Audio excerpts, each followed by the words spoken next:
The frosting hit before I saw Odette move. It caught my nose first, then my lips. Sweetness. Thick and cold, and underneath it for half a second, something else. A taste like a bitten coin. Then pressure, sharp, sudden, driving into my left cheek and staying there. Laughter rolled out under the glass roof of the conservatory. Someone near the flower wall was already filming on a phone, the little red dot blinking beside the camera lens. Odette's palm stayed pressed to my cheek a beat longer than it needed to. Steadying me like a prop she still needed in frame, she threw a grin toward the operator by the flower wall. "Everybody relax," she called out, pitching her voice up for the lav mic threaded through her collar. "It's just cake." I pushed her arm away. I wiped the frosting out of my eyes with the back of my hand. When I looked down, my palm had come back red. The laughter thinned into a few uneasy gasps. Nobody moved to help me. The cameras kept rolling. "Before I tell you what comes next, I hope you're doing well tonight. Stay with me to the end. Because what the emergency room found under that frosting is the reason 2 detectives ended up standing on my sister's front porch 3 days later. Subscribe so you don't lose the rest of it. 9 months on." I could still lay out every reaction from that first minute in its right order, the way you'd thread beads back onto a string you'd already memorized. Piper's hands flew to cover her mouth. Emmett started toward me and stalled mid-stride the second Carol lifted one hand to hold him in place. Grant never looked at me at all. His attention had already swung toward the crew stationed by the flower wall, gauging their angle. And Carol herself checked the recording light on the nearest camera before she checked her own daughter's face. Only once she'd confirmed it was still glowing red did she finally turn toward me. "Oh, Beatrice." Her tone was the one she reserved for spilled wine on a tablecloth, not blood on skin. "Don't make a scene, 2 fingers pressed carefully just beneath the wound." The skin there had already gone hot and swollen, and something rigid shifted under the frosting the moment I touched it. "Odette." I kept my voice flat and deliberate, pitched to carry straight into the microphone clipped to her dress. "Don't touch me again." Something in her expression cracked for half a second, not guilt. I'd understand much later, but irritation that I'd said it loudly enough for half the guests near the cake table to hear. She threw both hands wide, the picture of wounded innocence. "I barely touched you. That decoration must have caught your skin." Blood had already reached the neckline of the cream-colored dress my mother insisted I wear. 3 days earlier, she'd called to say a darker color would ruin the photographs, standing there under the bright reception lights with my palm still red. Some cold, practical part of me had already started keeping score. Whatever this turned out to be, I intended to remember every second of it in order. A venue employee jogged over with a fistful of cocktail napkins. I raised a hand before he could press them against my face. "Please call for medical help," I said, "and find your event manager for me. I need every camera in this room preserved tonight, not tomorrow. Staff logs, too, and the hallway behind the flower wall." He blinked at me the way people do when they expect tears or shouting and get a checklist instead. My mother's hand closed around my elbow. "Let's get you to the bridal suite. We'll sort out the dress and get you cleaned up." "No," I said, stepping back out of her reach. "I want a doctor to see this before anyone touches it." Her mouth flattened into the particular line it made when I disappointed her in public. "This is your sister's wedding." "Beatrice, you are not turning it into a criminal investigation in front of 200 people. I asked for medical help. That's the only thing I've asked for so far. You know exactly what I mean." I did know. I'd known since I was a girl, watching her explain away every bruise Odette left on me as ordinary sisterly roughhousing. If Odette caused damage, it had been an accident. If she humiliated somebody, that person simply couldn't take a joke. And if I was the one still standing afterward, calm enough to ask that evidence be preserved instead of falling apart on cue, then somehow I became the difficult one, the one who couldn't let Odette have a single unblemished night. Across the table, Grant leaned toward one of the operators, and I caught just enough of what he said to understand exactly what kind of coverage they'd planned for tonight. "Please tell me that landed clean," he muttered. The operator's expression changed the instant he realized I'd heard him. "Then document this too," I said, loud enough to carry. "Nobody deletes anything." Odette gave a short, brittle laugh from a few feet away. "You always have to make everything sound so sinister." A paramedic arrived a couple of minutes later, the venue manager trailing close behind. He checked my pupils with a small flashlight, ran through a short list of questions about balance and vision, and told me firmly to keep my fingers away from whatever was still lodged under the skin. I gave him my own name and answered everything myself, and I didn't let my mother cut in front of me once, though she tried it twice. The venue manager handed me a clean paper bag before anyone could sweep the fallen decoration into the trash. I photographed at first the flower fragment, the bloodied napkins, the tablecloth, the floor. Every camera I could pick out aimed my direction before I let him drop anything inside.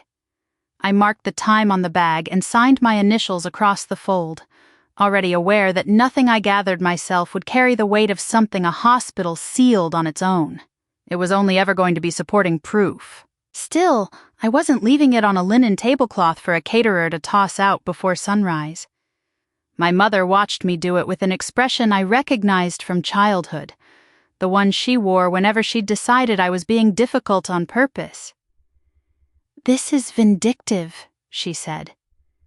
"No," I said, "this is a record." Odette took one step toward me and stopped when I looked straight at her. "I really am sorry," she said, pitched loud enough for the nearest guests. "It was supposed to be funny.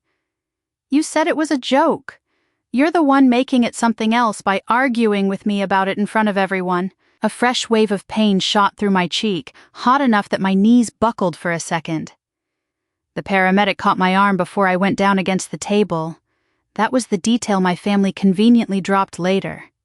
Every time they told people I'd marched off that night already scheming how to destroy my sister, I hadn't marched anywhere. My hands wouldn't stop trembling. My stomach kept lurching, and I was being careful not to let my own fingers stray anywhere near my jaw. Staying calm on the outside never meant the pain underneath wasn't real. It only meant I kept making decisions while the pain was happening, instead of waiting around for a quieter moment that wasn't going to come. Piper still hadn't moved from where she'd frozen near the cake table, both hands pressed over her mouth. "She's 20.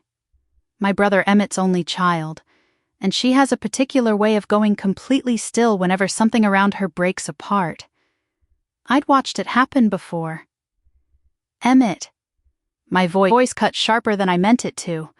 "Get her out of here, somewhere those cameras can't reach." He looked back and forth between me and Odette, caught in the way he always seemed to get caught, like agreeing with me automatically cost him something later with our mother.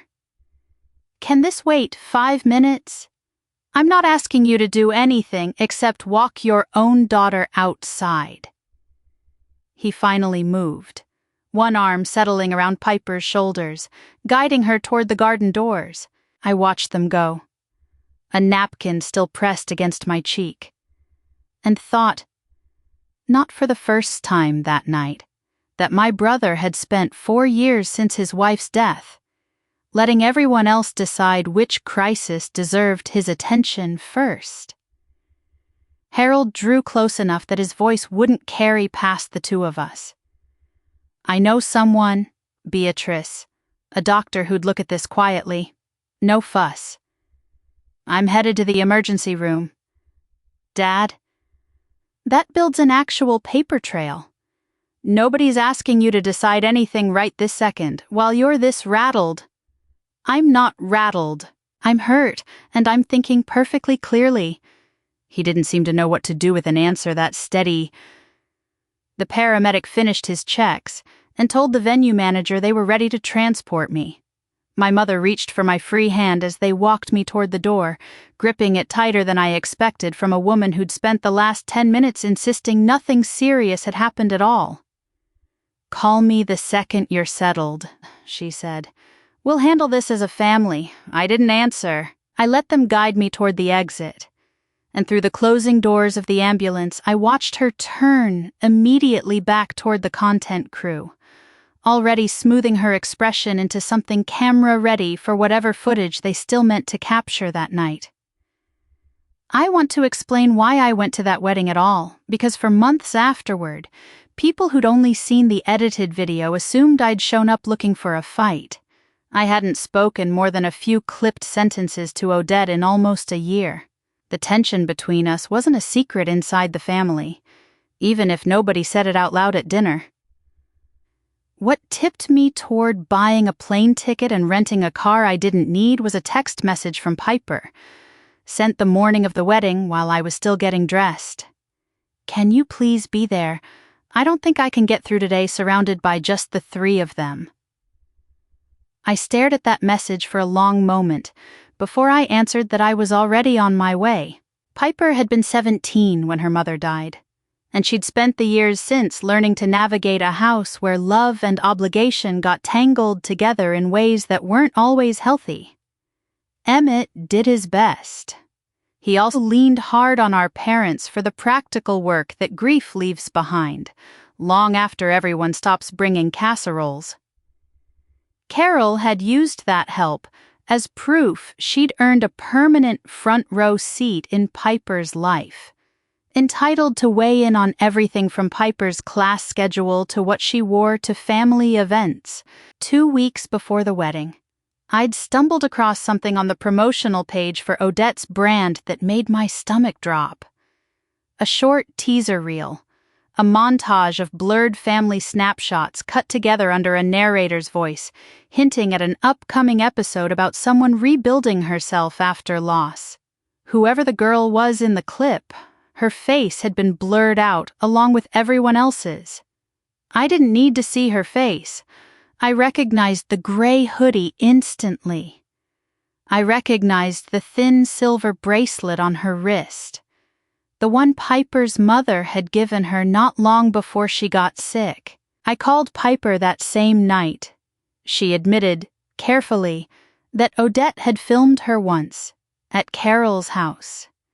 During a moment she didn't want to talk about in detail, Odette had promised the footage was only for the family, something to help them understand what Piper had been through. I'd saved screenshots of that teaser in 3 separate places before it disappeared from the page a few days later. I'd already spoken to an attorney about what our options were if Odette refused to take it down and confirm, in writing, that nothing further would be filmed or used without Piper's direct consent. A formal letter was ready to go out the following Monday regardless of what happened at the wedding. I came prepared. I drove myself. I skipped the champagne circulating on trays before the ceremony and stuck to water. I declined the general media release the front desk tried to hand every guest at check-in, the one granting the content team broad rights to use anyone's image. I kept my phone in my hand most of the night and picked a seat near an exit out of habit more than suspicion. I'd texted my closest friend the venue address and roughly what time I expected to be leaving, the way I always did when I wasn't sure what kind of night I was walking into. My mistake, if I had one, was believing that preparation would let me control how much damage the night could do. Preparation only ever controls what happens before the moment arrives. It has no power at all over what people decide to do once it starts. There was the matter of the dress, too, which seemed small at the time and turned out not to be. 3 days before the wedding, Carol had called to tell me the navy dress I'd already bought would throw off the whole look of the family portraits. She said cream would photograph warmer. She said it 3 separate times over the course of that one call, in the particular tone she used when she wasn't really asking anything at all. I'd given in, not for her. Piper had texted me separately that same week, asking me to just let it go, because Carol had been complaining about the dress every single day, and Piper didn't want to walk into her aunt's wedding carrying one more fight that belonged entirely to the adults in the family. So I'd driven to the mall 2 towns over and bought a cream-colored dress I didn't particularly like, and told myself it cost me nothing but an afternoon. I hadn't questioned why my mother cared so specifically about that one shade, out of every color a person could reasonably wear to a September wedding. I assumed it was vanity, or nostalgia, or some private idea she had about how our family should look in photographs that would circulate for years.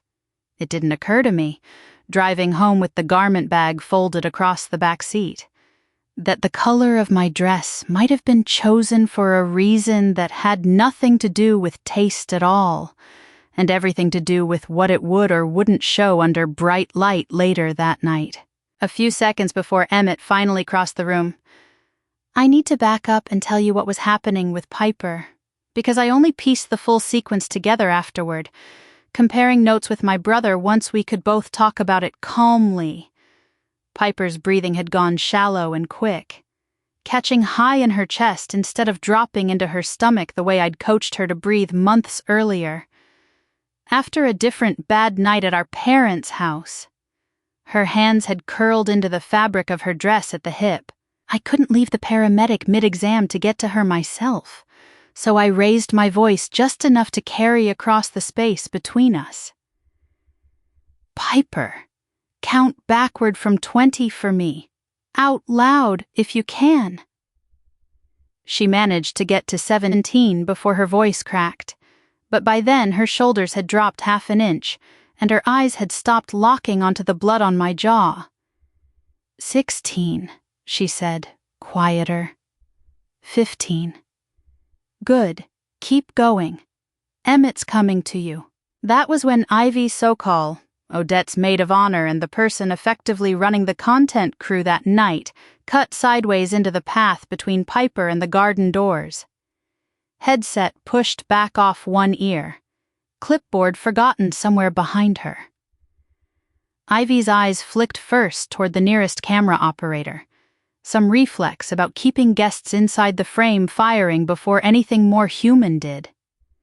Then she registered the blood on my face and nearly went down in her own heels, scrambling out of the way. That hesitation didn't register as anything more than an odd half-second at the time. I only clocked, distantly, that she'd been standing precisely where she needed to stand to keep people from drifting out of the shot. It would mean a great deal more to me later, once I understood exactly what she'd been told to watch for that night. Emmett reached Piper and steered her the rest of the way outside, and once I saw them clear the doors, I let myself stop tracking that thread and turned my attention back to the paramedic, who needed an answer to a question I'd missed entirely. Any numbness, he asked again. Patient, shining a pen light close to my cheekbone, a little near my lip. Don't touch it. Whatever's under there. We don't want it moving before we can see it properly. The venue manager hovered nearby with the paper bag I'd already asked for. I gave him one more instruction before he could wander off to manage anything else. The hallway behind the flower wall leads to a prep room, doesn't it? I want that sealed too. Nobody in or out until someone photographs it exactly the way it looks right now. He glanced toward the hallway, the one most guests never noticed because it led to the kitchen and the staff-only spaces behind the reception hall. I can post someone at the door. Do that. and pull whatever badge logs your system keeps for who went in and out of that hallway tonight. It wasn't a request I'd have known to make a year earlier, before 11 years spent reviewing suspicious insurance claims had rewired the way I processed a chaotic scene. It was the exact request I made 3 or 4 times a month at work, whenever a fire report didn't line up cleanly with a policyholder's account of the night, and the difference between an accident and something staged came down to one simple question: who'd had access to a given space, and exactly when. I'd built an entire career on the belief that people rarely lie with just one clean fabrication. The lies come in layers, and the layers don't quite line up if you look closely enough, quickly enough, before anyone has time to smooth the seams back together. I hadn't expected to need that particular instinct at my own sister's wedding. I used it anyway. And some small detached corner of my mind noted how strange it felt to turn the exact skill set that paid my mortgage on the people who were supposed to be the one place in my life I never needed it. Near the flower wall. Ivy had recovered her footing and gone back to murmuring into her headset, though her eyes kept flicking toward the garden camera every few seconds, as if she were confirming, again and again, that it was still rolling. The paramedic finished his checks and told the venue manager they were ready to move me. The drive to the hospital took just under 20 minutes, and whatever numbing gel the paramedic had smoothed onto my cheek in the ambulance wasn't doing much of anything by the time we pulled up to the entrance. Every heartbeat sent a fresh throb through the side of my face. The antiseptic smell of the emergency department pushed out the last traces of flowers and sugar clinging to me, though something faintly sweet, almost sickly, still clung stubbornly to the very back of my tongue. A physician ran me through eye tracking and jaw mobility before ordering a scan. The scan came back clean, no fracture, nothing near the eye itself.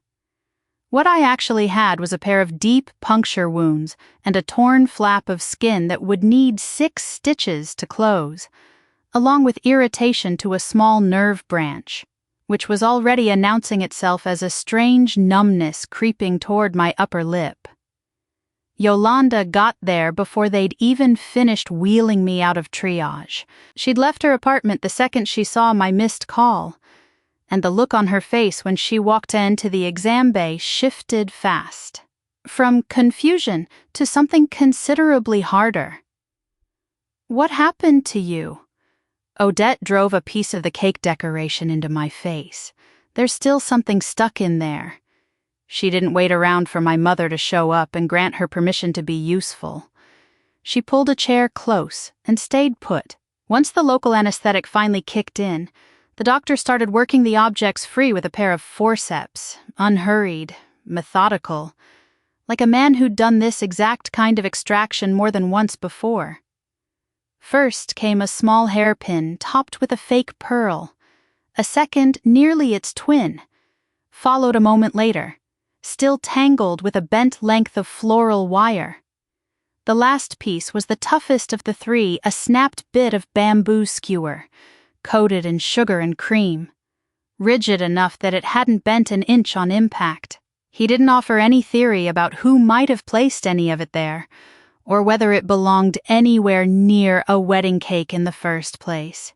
He just described the size and shape of each piece out loud, plainly, while a nurse labeled containers beside him. "Since you've told us someone else did this on purpose," the nurse said, sealing tamper-proof tape across the first lid. "Everything gets bagged and logged separately from here. This stays in our custody until an officer comes to collect it directly from the department. We don't hand physical evidence back to patients in situations like this." I watched her initial the log sheet and lock the sealed tray away in a secured cart, nowhere near my discharge folder. It was a small, procedural thing, and it was also one of the more comforting sentences anyone said to me all night. Whatever had come out of my own face was never going to pass back through my hands, where some future defense attorney could suggest it might have been swapped, tampered with or added to after the fact. What I kept instead were photographs. Yolanda got several shots of the sealed containers before the cart rolled away, along with close-ups of the wound itself, each one automatically time-stamped. None of that counted as the evidence. It counted as my own record that the evidence had existed, and had looked exactly the way it looked, from the very first hour. Once the stitches were done, and the pain had eased enough for me to string together full sentences again, I asked to speak with the hospital's on-call patient advocate, and separately. I called the police non-emergency line straight from the exam room. I gave the dispatcher Odette's full name, the venue, a rough time for when it happened, the names of the witnesses I could remember clearly, and the case number stamped across the top of my discharge paperwork. Yolanda sat through the whole call without interrupting once, not even when my voice caught describing the exact second the flower cluster made contact with my face. Before we left, the nurse circled back one more time. "Whoever gets assigned this case will probably reach out for a formal statement within a day or two," she said. "Everything we pulled out of you stays logged in our system until they take custody of it. You'll get an itemized copy for your own files. But the physical pieces themselves go straight to law enforcement. Not to you." I nodded, and for the first time since the cake had connected with my face, some of the pressure in my chest actually loosened, not because the pain had let up, because the process, for once, was moving in a direction I actually recognized, documented, witnessed, sealed by somebody with no stake in protecting anyone at that reception table. It was the first thing all night that had gone the way it was supposed to. Yolanda drove me home a little after 2 in the morning. Whatever numbing effect the local anesthetic had offered was fading fast on the highway, leaving behind a steady, hot pulse under the bandage taped across my cheek, and every dip in the road sent a fresh jolt through my jaw. I held the discharge folder flat against my knees and a small bag of my own photographs at my feet, even though the actual objects pulled from my face were already locked away in the hospital's own system, out of my hands for good. The instructions I'd been given were simple enough to memorize before we'd even left the parking garage. No soaking the wound. Call immediately for fever, for any redness that spread, for anything draining, or for changes in my eyesight. Come back in a week to have the stitches checked and removed. The doctor had also mentioned, almost as an afterthought, that the tingling near my upper lip could linger a month or more. Since one of the pins had grazed a small nerve on its way in, not one line in that paperwork used a word like prank. It read, in flat clinical language, as 2 puncture wounds, 1 facial laceration, 6 sutures, and 3 foreign objects extracted from beneath the skin. I read that sentence over twice on the drive home, letting the dry, procedural wording do exactly what it was designed to do, strip away every excuse my family would try to hang on the night afterward. Yolanda stayed while I changed out of the ruined cream dress, photographing the bloodstains along the neckline before folding the fabric carefully into a garment bag, instead of throwing it straight in the trash, the way every instinct in my body wanted to. "You should sleep," she said, once the dress was zipped away. "I need to back everything up first. You have stitches in your face, Beatrice. And my sister has a media team with better equipment than most local news stations. I'm not losing this window." She didn't argue a second time. She opened her laptop at my kitchen table while I pulled every photo off my phone, and together we saved copies to 3 separate places: an encrypted folder, an external drive, and a cloud account I'd created 2 weeks earlier. The same week I'd first found Odette's teaser page. I also downloaded every message that had come in since I'd left the reception, still wearing the dress. Blood not yet dry.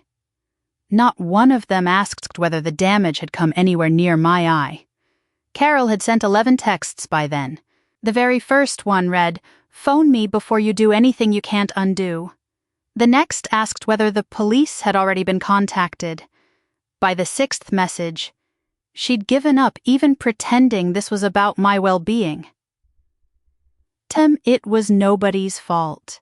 Tell them it was an accident. Harold had left 2 voicemails, both urging me to hold off on doing anything until the whole family could sit down together, as though a conversation around a kitchen table could somehow undo 6 stitches and pull metal back out of skin that had already healed shut. Odette left a single voice memo at 1:37 in the morning. I played it exactly once. Yolanda sitting beside me on the couch. "Hey, look, I know tonight got out of hand for both of us. I genuinely didn't think you'd take a dumb cake bit this seriously. I feel awful that the flower caught your skin, but you shoved me in front of our entire family, and now everyone's saying you actually called the cops on me. Can we not let this destroy the whole family over something that got out of hand by accident?" She never once said she'd force the decoration into my face. She never mentioned the hairpins, the wire, the wood. She made it sound like 2 overwhelmed sisters had simply collided near a dessert table. An accident of proximity rather than an act with a direction and a target. "Save the original file," I told Yolanda. She studied me for a moment, the way she does right before she says something I won't want to hear. "You're narrating this like it's a case file. It's okay to just be angry. Beatrice?" Believe me, I'm angry. It came out so level, so controlled, that even I didn't quite buy it. I swallowed the pain medication the hospital had sent home with me and stretched out on top of the covers. A dish towel full of ice cubes braced carefully against my jaw. What sleep I got arrived in short, broken pieces, interrupted every time I rolled over and the stitched skin pulled taut enough to jolt me back awake. At 7 the next morning, my phone started buzzing across the nightstand before I'd fully surfaced. I already knew, somehow, before I even reached for it, that whatever had happened online overnight was going to be worse than the wedding itself. Odette had posted the video, 41 seconds, start to finish. Whatever moment had actually shown her stepping in from behind and driving that flower cluster into my face was gone, entirely sliced clean out of the timeline. What survived the edit opened on me already streaked in frosting, shoving her backward while she stumbled with both palms raised like she was the one under attack. It cut straight from there to my voice, clipped and cold, saying, "Don't touch me again." Then jumped again before the blood on my hand had time to register on screen for more than a heartbeat. Somebody had layered a soft, melancholy piano track underneath the whole thing. Underneath it, the caption read, "My own sister couldn't stand to see me happy for one single day." By the time it reached my phone, it had already racked up tens of thousands of views and was still climbing fast. A second clip followed within the hour. This one shot afterward in some quiet corner of the venue. Her makeup had been touched up, though her eyes still looked genuinely raw, and she sat close beside an arrangement of white roses, speaking straight into the lens like she was confessing something. I've loved my sister my whole life, even on the days she couldn't seem to be glad for me. All I wanted tonight was one silly, harmless moment we could laugh about together. The way she reacted really scared me, honestly. But I'm choosing to lead with grace here. I just hope she finds whatever peace she needs, because clearly something about my happiness is painful for her. She never once called what I'd done a crime. What she did was smarter than that. She handed a stadium full of strangers a character to despise, and she did it before I'd managed to say a single word in my own defense. The comments filled in the rest on their own. Jealous older sister, bitter and single, attention seeker.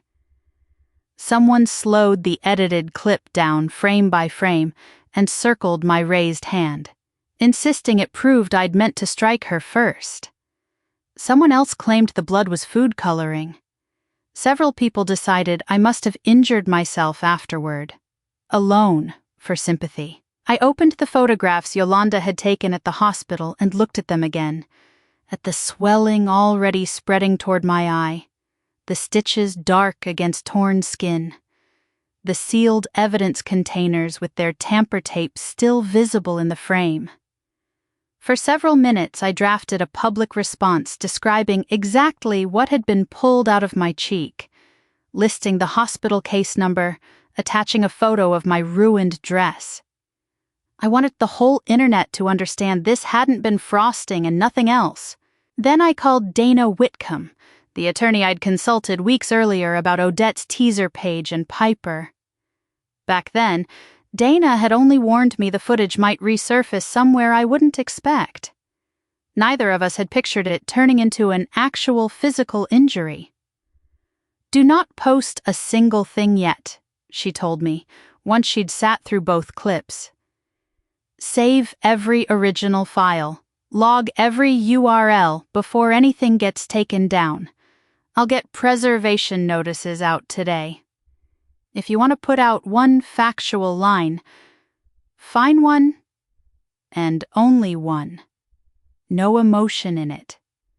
Piper's name doesn't appear anywhere near it. She's already told the whole story her way. Her audience already believes it. Believing a story and the evidence proving what actually happened aren't the same battlefield. Some part of me wanted those two things to be interchangeable.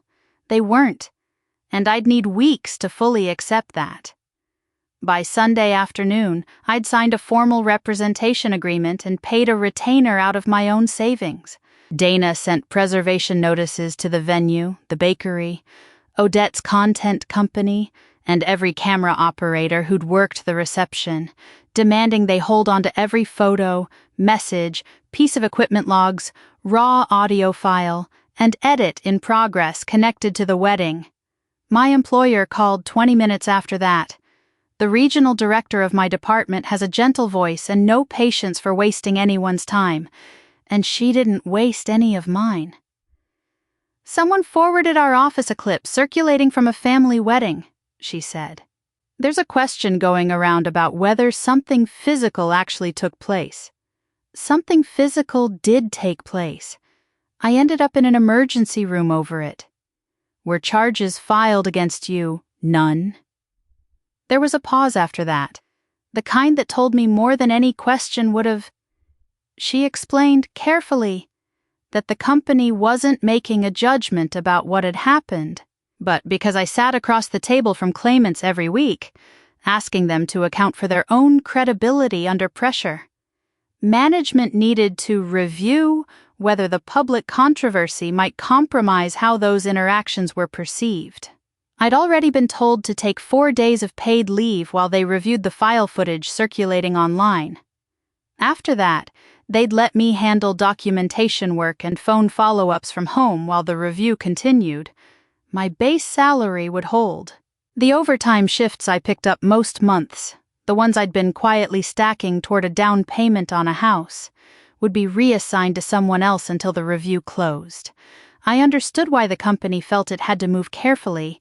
That understanding didn't make the humiliation any easier to sit with. Odette had put me in an ambulance on a Saturday night. Barely 2 days later, I was the one sitting on a call justifying my own professional judgment to people who'd never laid eyes on her. The venue responded to Dana's preservation notice before anyone else did. Mostly because I'd already asked the event manager to lock everything down the same night it happened. Their operations director sent over an equipment inventory and a rough floor diagram of every camera position used during the reception. At first glance, the camera placements looked like ordinary wedding coverage, wide shots of the dance floor, a fixed angle on the head table, something aimed at the entrance for guest arrivals. Then I started marking where every family member had actually been seated, and the pattern stopped looking ordinary at all. 3 cameras rigged up inside the conservatory didn't belong to the official wedding videography crew at all. One had been tucked into the greenery near the flower wall. Another sat mounted above a service shelf, tilted down toward where the family had been seated. A third had been bolted near the garden exit, the single realistic route out of that room for anyone trying to leave without cutting straight across the dance floor. I marked my own chair on the diagram first, then the cake table, then the exit Emmett had walked Piper through. Once I lined the angles up, the pattern was unmistakable. The flower wall camera framed my seat and the cake table together in one continuous shot. The shelf camera caught exactly where the rest of my family sat, tilted for reactions rather than for the room as a whole. And the garden camera covered the only path I could realistically have taken if I'd tried to walk out before anyone got the footage they were waiting for. None of the 3 had been pointed at Odette walking down the aisle. None of them had captured the first dance, the band, or guests arriving. All 3 had been aimed, with what now looked like real deliberation, at the exact patch of floor I'd occupied for most of the night. The wedding videography company confirmed none of the extra cameras belonged to their crew. When Dana followed up, Grant responded through the business attorney representing Odette's content company. He said the company had hired a separate crew for what he called informal reaction coverage, meant to capture short-form material for the brand's social channels. I sat with that phrase for a long time. Reaction coverage. As if my face, my blood, my 6 stitches were simply raw material waiting to be captured, the same as B-roll of the cake or the flowers. While I had the diagram open, I went back through an archived, cached version of Odette's teaser page, the one I'd first found weeks before the wedding, still floating in a browser history I hadn't cleared. Beneath one of her older family-focused videos, a credit line read, "Edited by Delphine Reyes." The name meant nothing to me at the time. It wasn't on the current wedding crew list Dana had received. I saved the page anyway, out of the same instinct that made me photograph every napkin and camera angle at the reception before anyone could clean up the evidence. Not because I understood its significance yet, because I'd learned, over 11 years of reviewing suspicious claims, that the detail you don't understand yet is usually the one worth keeping. I enlarged the floor plan until the 3 camera angles formed something close to overlapping triangles, all converging on the chair my mother had personally chosen for me 6 weeks before the wedding even happened. Back when I still thought her insistence on that particular seat had something to do with the light. Nobody films a wedding this way. This was staged like a scripted moment on a set, blocked and lit ahead of time, just waiting for its intended subject to step into frame and deliver whatever reaction the plan called for. I didn't know yet who had written that script. I only knew, looking at 3 cameras trained on one chair, that somebody had... I sent the marked-up diagram to Dana that evening with a short note. These weren't set up to film a wedding. They were set up to film me. Her reply came back within the hour, brief and careful in the way lawyers get careful right before things start moving faster than you expect. Keep that document exactly as it is. Don't annotate the original file again. I'll need a clean copy for the record. I made the clean copy. I kept my own, marked up and messy, the version that showed my actual thinking as I'd worked through it, because I'd learned that one too from work. The messy version is sometimes the one that proves you found something honestly, in real time, instead of building a case backward from a conclusion you'd already decided on. 3 days out from the wedding. Detective Renee Ibarra reached me by phone while I sat curled on my living room couch, a bag of frozen peas wrapped in a hand towel and pressed to my jaw. The bruising had spread into a deep yellow-green blotch under my left eye by then, and any attempt to smile still sent an unpleasant tingle up toward my lip, so I'd largely given up trying. My laptop sat open on the coffee table, the venue's marked-up camera diagram still glowing on the screen 3 lines, still converging on the same chair. "I sat down with your sister and Grant this morning," Ibarra told me. I sat up straighter, out of habit, even knowing she couldn't see it through the phone. "You went to their place. We asked them to hold on to every device, account, and planning document tied to the wedding. And they're cooperating. They understand the consequences of not cooperating. It wasn't the answer I wanted. It was the answer she was able to give me over the phone, and I understood the difference well enough not to push. I asked whether Odette had admitted knowing about the pins. Your sister's version is that she grabbed a slice with the floral decoration still attached to it, and that she had no idea how that decoration had actually been put together. Ibarra let that sit a beat. Your mother sat in on part of the interview, weeks later. Once Dana had pulled the official report through the right legal channel, I read the whole account for myself. Carol had shown up at Odette's front door inside of 10 minutes of the officers arriving, telling them she'd come to help her daughter deal with the pile-on happening online.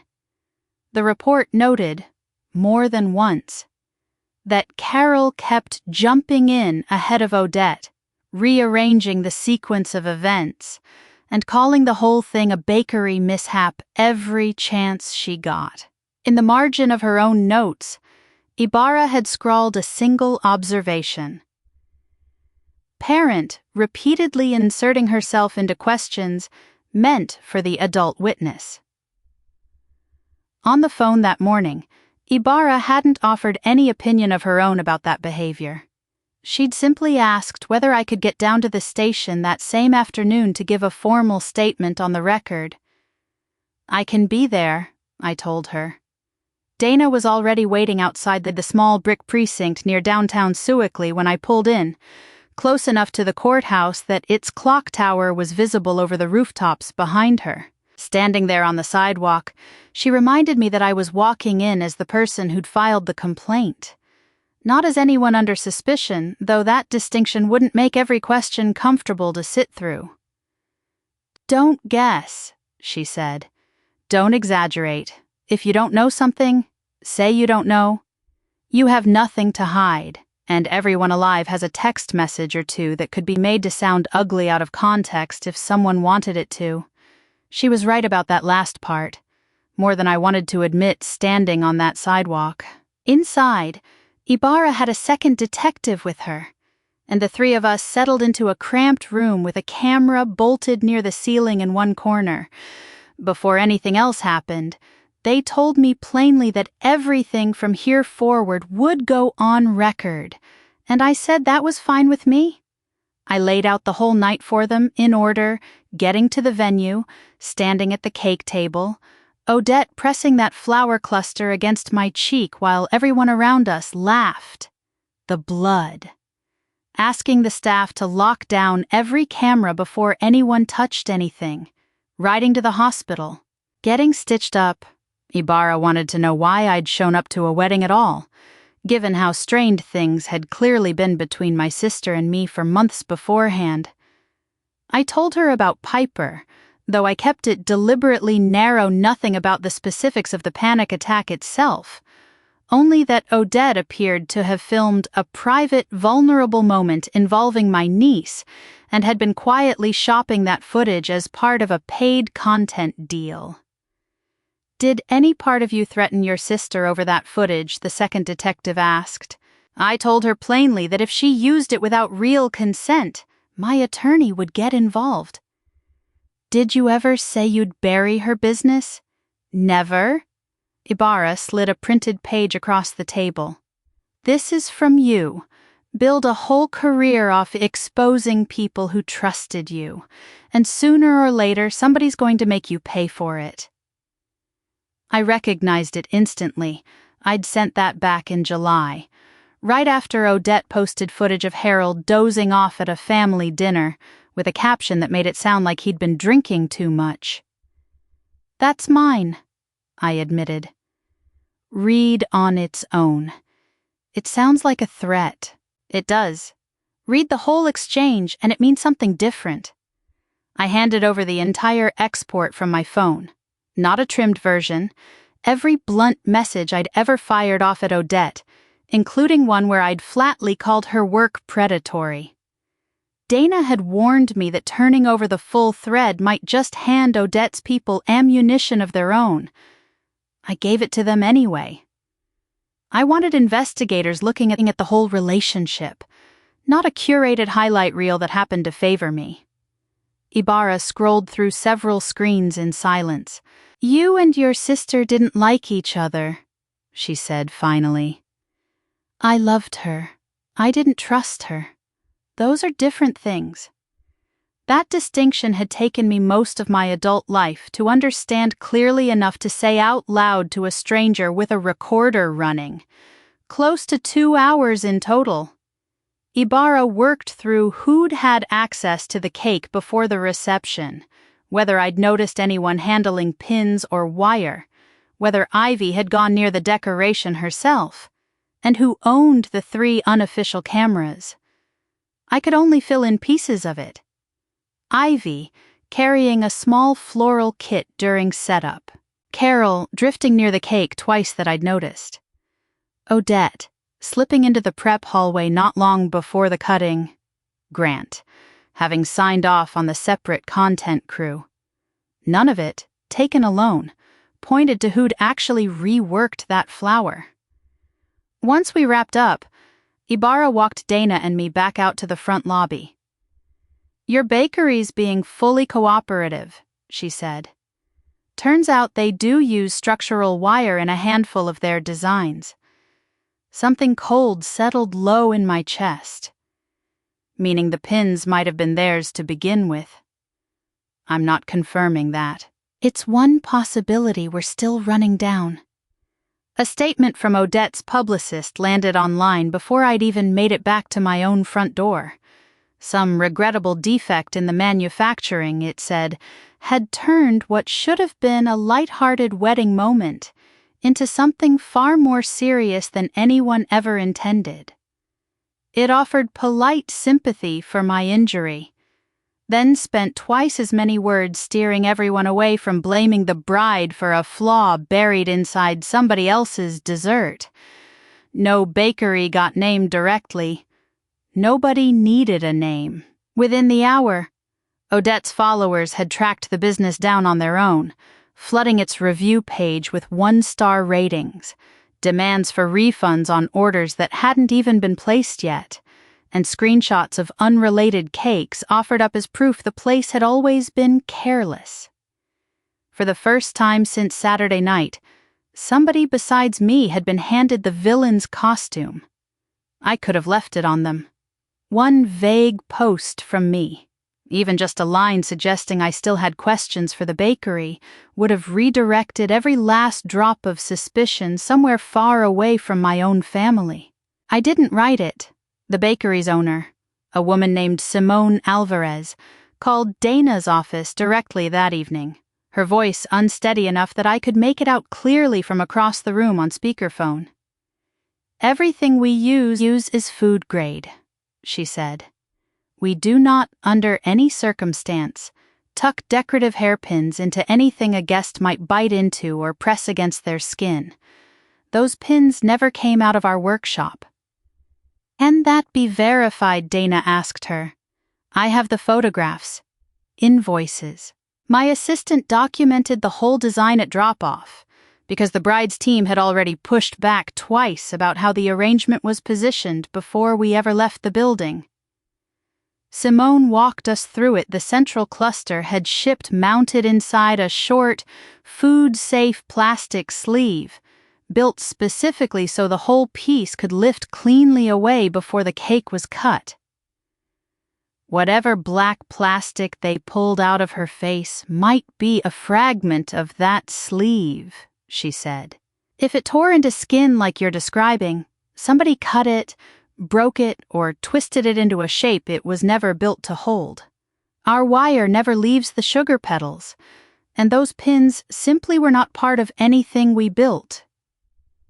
She agreed to hand over the photographs, the design sheet, the invoice, and delivery confirmation once her own lawyer had cleared it.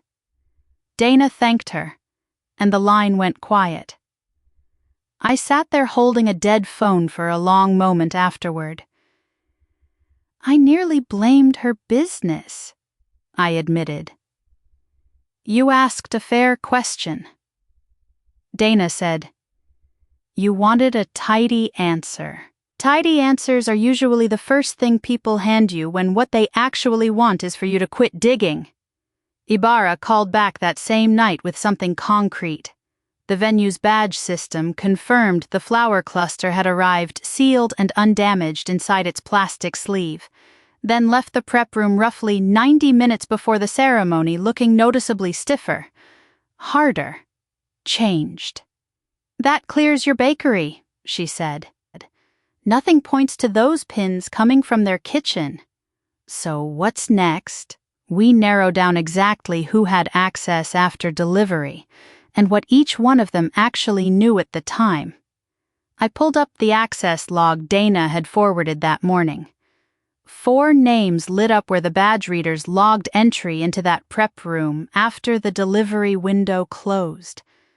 Only 3 of those 4 had lingered long enough to have plausibly touched anything Odette, Carol, and the maid of honor who'd spent the previous afternoon pointing 3 lenses straight at my chair without ever once saying out loud whether any part of that plan sat right with her.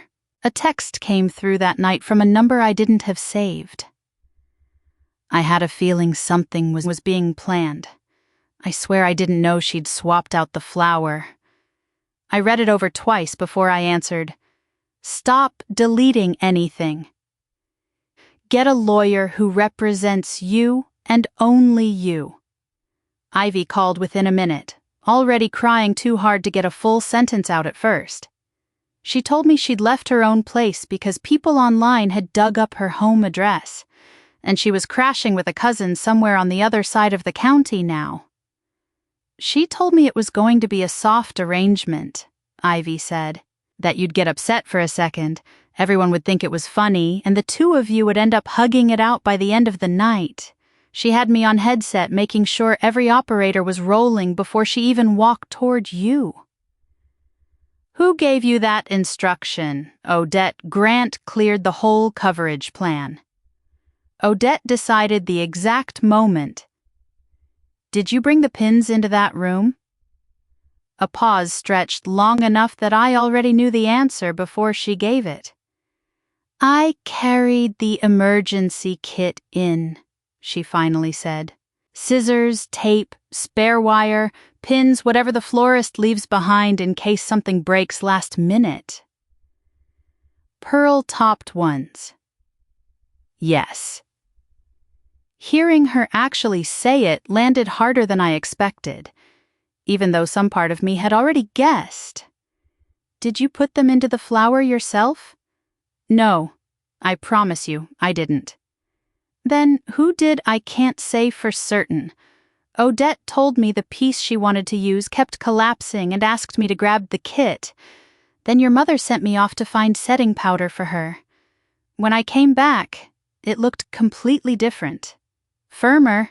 I asked what had happened to it. She just told me to worry about the cameras instead. Was anyone else in that room with the 2 of you? Just your mother. I sat there with the phone pressed hard against my ear, my own pulse throbbing beneath the bandage on my cheek. I need you to know I'm telling the truth, Ivy said. Whether I believe you isn't really the point right now. It matters to me. I closed my eyes. You helped stage cameras around me for something you thought was harmless. It was never harmless to begin with, but if you're telling me the truth about the flower, coming forward now is the only thing that separates what you did from what somebody else did. That was when she broke down again and admitted something worse. She'd deleted 2 messages Odette had sent her right after the police first got involved. One reminded her the bakery had technically built the arrangement in the first place. The other said something about loyalty, about how people who mattered to each other covered for one another when family turned vindictive. I got scared, she said. I thought if I erased them, nobody would drag me into it. Did you delete the whole conversation? No, just those 2 messages. Do you back your phone up anywhere? To a cloud account? I think she might still have her own copies on her end. Talk to a lawyer about pulling your account history the right way. Don't try fixing any of it yourself. She promised she wouldn't touch it again. Once we hung up, I typed out everything she'd told me while it was still fresh and sent it straight to Dana, then left it there for the night. By the time I turned off my bedroom light, the outline of what I was looking at had come into focus, even with pieces still missing. Ivy had known a staged humiliation was coming before it happened. She'd helped set up the cameras built to capture it. She'd personally carried in a box holding the exact style of pin later pulled out of my own face. And the second police entered the picture, her first instinct had been to erase evidence, before she'd had time to think through what that single choice might eventually cost her. She looked, on paper, like an obvious suspect. She also sounded on the phone, like someone genuinely frightened enough to start handing over pieces of the truth before she fully understood how much those pieces could hurt her. 3 names remained inside that prep room once the bakery's delivery window had closed. My sister had walked out of it, holding the altered flower in her own 2 hands. My mother had been present while it happened, and somewhere beneath both of those facts sat a question I still couldn't answer with any certainty, yet whether either of them had actually understood, in that moment, exactly how much damage that flower had been built to do. 3 names sat inside that access log, and for a few days I let myself believe the hardest part was simply choosing between them. I was wrong about that. The hardest part hadn't started yet, because the same week I was still trying to work out which pair of hands had actually reached into that flower, I found out my mother had been reaching into something else entirely, a document, a signature, a version of my niece's story that none of us had agreed to let her tell. Carol showed up at my apartment on a Thursday afternoon carrying a bundle of white lilies, a container of homemade soup, and an envelope thick enough to hold considerably more than a card. She stood in my hallway in a camel-colored coat, every hair in place, makeup flawless in a way that suggested none of the last week had actually touched her. Anyone passing by would have seen a devoted mother checking on her injured daughter. The lilies were what caught me first, and my stomach dropped a little. The exact same pale blooms had lined that conservatory the night Odette forced a hardened decoration against my cheek.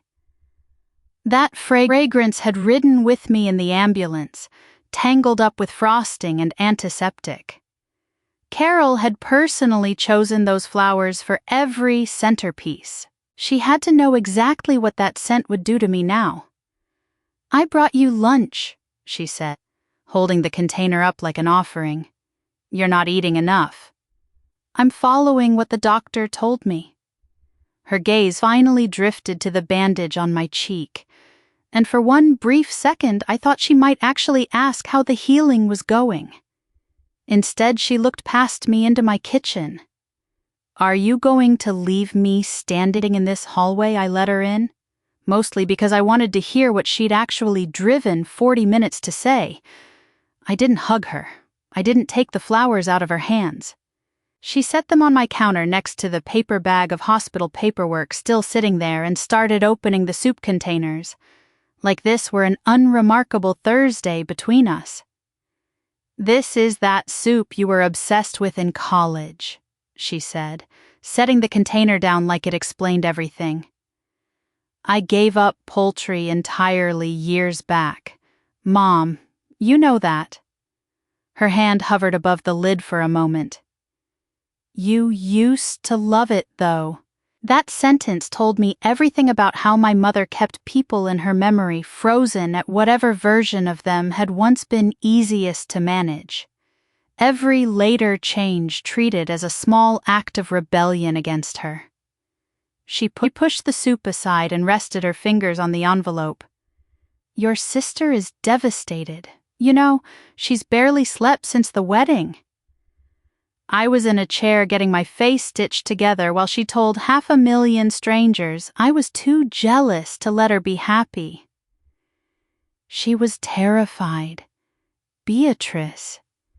So was I. Carol exhaled slowly. The sound she made when she'd decided I was being deliberately difficult. "You're determined to turn this into something unforgivable. I didn't bring legal paperwork into your house." She flattened her palm on top of the envelope for a moment before finally sliding it across the counter toward me. "This isn't an admission that anyone did anything wrong.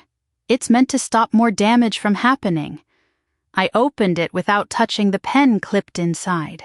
The first page offered to cover my outstanding medical bills, the income I'd lost from missed overtime, and an additional payment on top of that in exchange.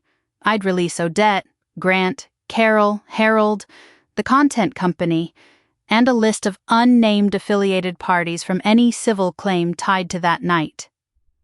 The second page was a non-disclosure agreement, broader than the first.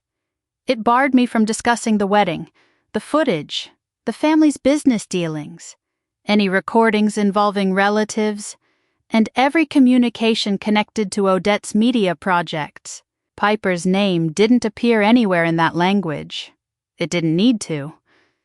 "This turned around fast for something you're calling generosity," I said. "Urgency isn't a crime. Our lawyer moved quickly." "Which lawyer would that be?" "Exactly." "There's no such thing as a family lawyer here. There's Odette's lawyer, her company's lawyer, and somebody looking out for whatever cut you're owed in all of this." Color rose along her jaw. "You think everyone around you is running some conspiracy because you can't stand the idea of people having lives you didn't approve of first." I photographed every page, the envelope, and the handwritten note across the front, before setting the whole stack back down between us. "I won't be signing any of this. You've barely looked at it. I've looked at enough of it to know exactly what my silence is worth to you people, and it's a lot more than one injury. Call it peace. Then, call it what it actually is. Control." She pushed the pen an inch closer to me. You've always confused privacy with control.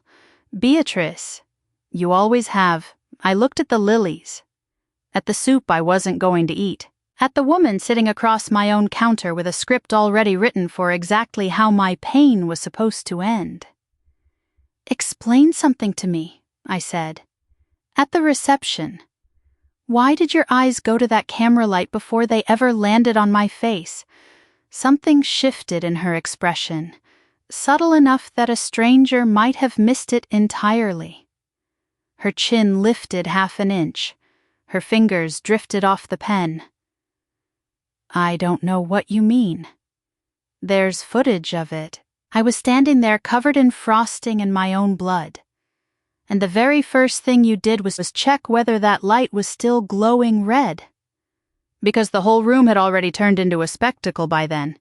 And you were the one issuing orders about security footage before anyone had even called you a doctor." That single sentence told me she hadn't come here to understand what actually happened. She'd come to rebuild the version where I was still the problem. I slid the envelope back across the counter. My attorney will respond to this. Her mouth pressed into a thin line. Bringing lawyers into this won't change who you are underneath it. No, it changes what everyone else is allowed to get away with. She stood so fast, her chair legs scraped against my floor. For a few seconds, neither of us said anything. I'm aware you believe I let you down somewhere along the way, she said. Quieter now. Maybe I did. In ways I haven't fully worked out yet. But burning your sister's whole career to the ground isn't going to fix whatever's actually wrong inside you. Her career isn't my project to burn down. That started the moment you walked into a police interview and started rewriting the timeline to protect her. She looked toward my window instead of answering that. It was the closest thing to a confession I was going to get from her that afternoon. Priya Nolan, the venue's event coordinator, agreed to talk with Dana directly once the preservation notices went out. I sat in on the call but let my attorney carry most of it. Priya sounded worn down in a way that had nothing to do with me personally. Reporters had started calling the venue's front desk, and a handful of Odette's followers had left one-star reviews accusing Bramblewood of negligence for even allowing dangerous decorations on the premises. Who asked you to move my seat? Dana asked her. Carol Winslow, Priya said. She said there'd be some kind of heartfelt family moment happening later in the reception, and that Beatrice specifically needed to sit somewhere the cameras had a clean shot. Did she explain what that reconciliation would involve? Not specifically. I assumed a toast, maybe a speech. She asked whether we could shift the cake table 6 feet closer to the family section, but fire code wouldn't allow it. So we adjusted the seating chart instead. Did she say anything about what Beatrice would be wearing? Priya hesitated just long enough that I could picture her choosing her words carefully. She mentioned the lighter dress would photograph softer. That's the phrase she used. Softer. I wrote that word down myself on a legal pad in my own kitchen because I wanted to see it in my own handwriting later. My mother hadn't simply attended a wedding while Odette planned some surprise around me.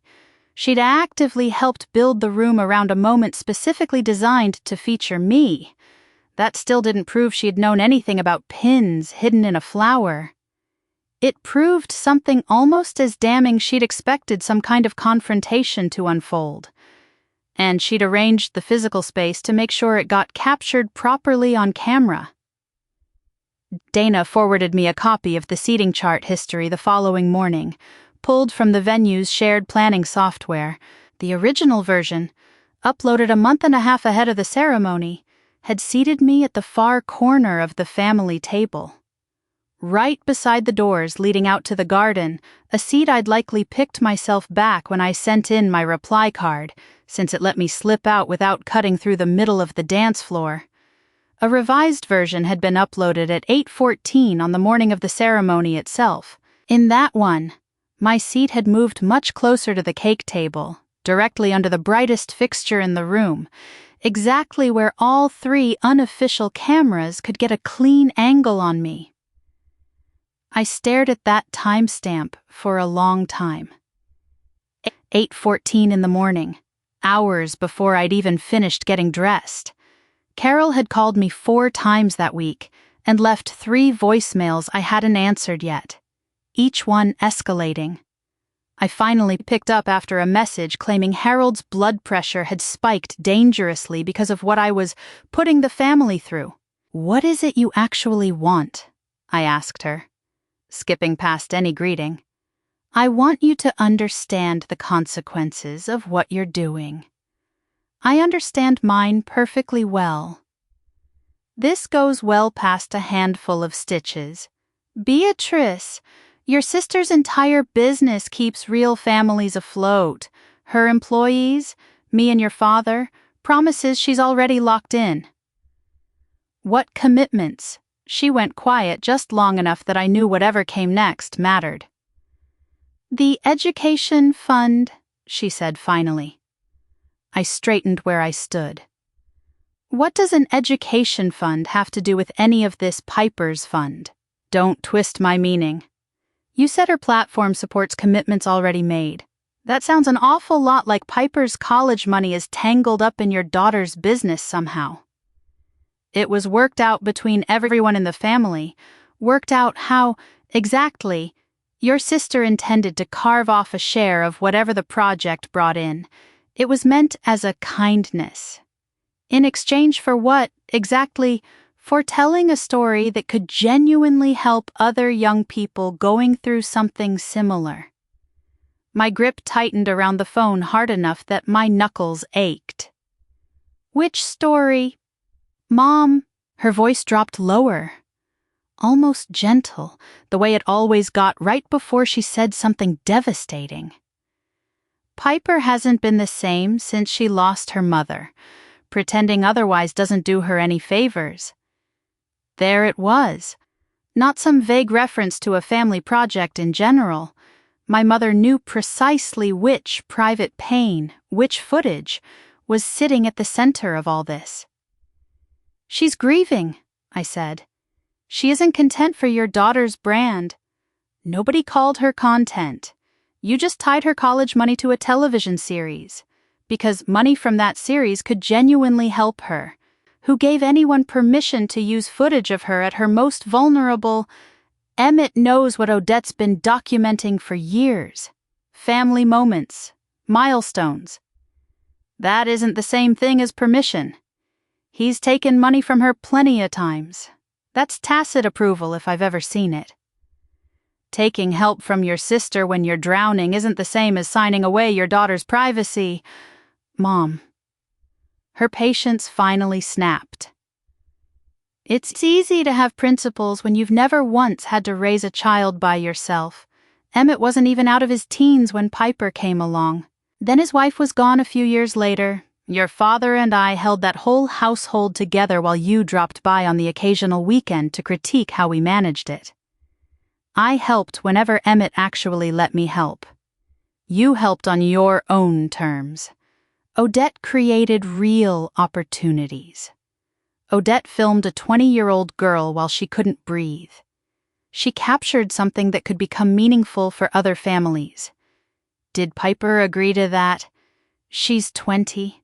She doesn't yet understand what long-term value looks like.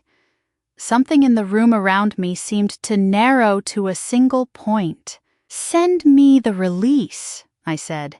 The one where Piper actually authorized any of this. Send it to me and to Emmett both. This is exactly why nobody in this family can have a conversation with you anymore. You turn everything into a cross-examination. Because you keep answering every question except the one I actually asked. She ended the call without another word. I called Emmett immediately. Emmett didn't pick up on the first try. He called back 20 minutes later, and I could hear road noise behind him, the rhythmic click of his turn signal. Did you ever sign anything giving Odette permission to use footage of Piper, I asked, skipping past hello entirely? He sighed. The particular sigh he used when he thought I was starting something. Not this again. Mom just told me something about Piper's college fund being tied to the show. There's no fund I've ever heard of. What fund? That's what I'm asking you. I only know Odette said something once about putting money aside. Did you sign anything, a release, a consent form, anything with your name on it? I signed school forms, medical forms, whatever trust paperwork Mom brings by the house constantly. I don't keep a running list. That's not an answer. Emmett. I don't specifically remember signing a media release. No. Then go dig it up. It's your daughter's name on whatever they filmed. Suddenly it's always about my daughter whenever you need a reason to come after this family. My cheek throbbed under the healing skin, a dull ache riding underneath everything else I was already feeling. If you refuse to even look at the paperwork, that's a choice you're making. Same as before. The last word landed heavier than I'd meant it to. The turn signal clicked a few more times, then cut off entirely. "That's a low thing to say to me," he said. "I'm trying to get you to see how much danger is actually sitting in front of you." No. You're trying to be the only person in this family who's ever protected Piper, and you need everyone else to be failing so you can keep playing that part. That isn't what I said. It's what you meant. He hung up before I could answer that. I nearly called him straight back, ready to lay out every fact I had on my side, Carol's own admission about knowing what the footage involved, Emmett's uncertainty about ever signing anything, an entire commercial project apparently built around his daughter's grief. I had the facts. The way I'd delivered them had turned an urgent question into a referendum on his whole life as a father. I'd stepped straight into the role I kept accusing my own family of handing me. The competent older sister who believed spotting danger first gave her the right to run everyone else's decisions for them. I sent one more message instead of calling back. I shouldn't have said, again. The release still needs checking. I won't reach out to Piper about any legal decision without you. He didn't reply that night. I sat with my phone in my lap for a long time afterward, replaying the call, trying to locate the exact sentence where it had tipped from a warning into an accusation. I'd spent years telling myself that being the one who noticed danger first excused almost anything about how I delivered the warning. It didn't. Emmett wasn't wrong that I'd built an entire identity around being the person who saw trouble coming before anyone else in this family bothered to look. He also wasn't entirely right, because the trouble I'd seen coming this time had turned out to be real, verified, sitting in a folder with his own daughter's name typed across the top of it. Both things could be true at once. I was learning, slowly and expensively, that most of the important facts in my family had always come in pairs like that. Piper messaged me a few hours later, from an account I didn't recognize. No profile photo, no history of previous posts. "Aunt B, please don't tell Grandma I sent this." 3 images came through after that. The first was a screenshot of Odette's open laptop, an editing timeline stretched across most of the display, and tucked inside a small preview window. Piper curled up on somebody's bedroom floor, knees drawn tight to her chest. The second was a strip of labeled audio tracks, one tagged simply "Panic Cleaned Up." The third was a folder name sitting at the top of the project, Episode 6, Piper Finds Her Strength.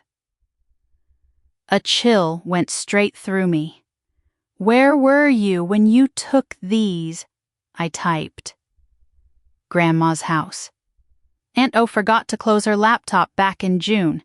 I grabbed pictures because she'd sworn to everyone that footage got deleted a long time ago. "Did you click into anything yourself?" No. I just saw what was already up on the screen. Didn't touch a thing.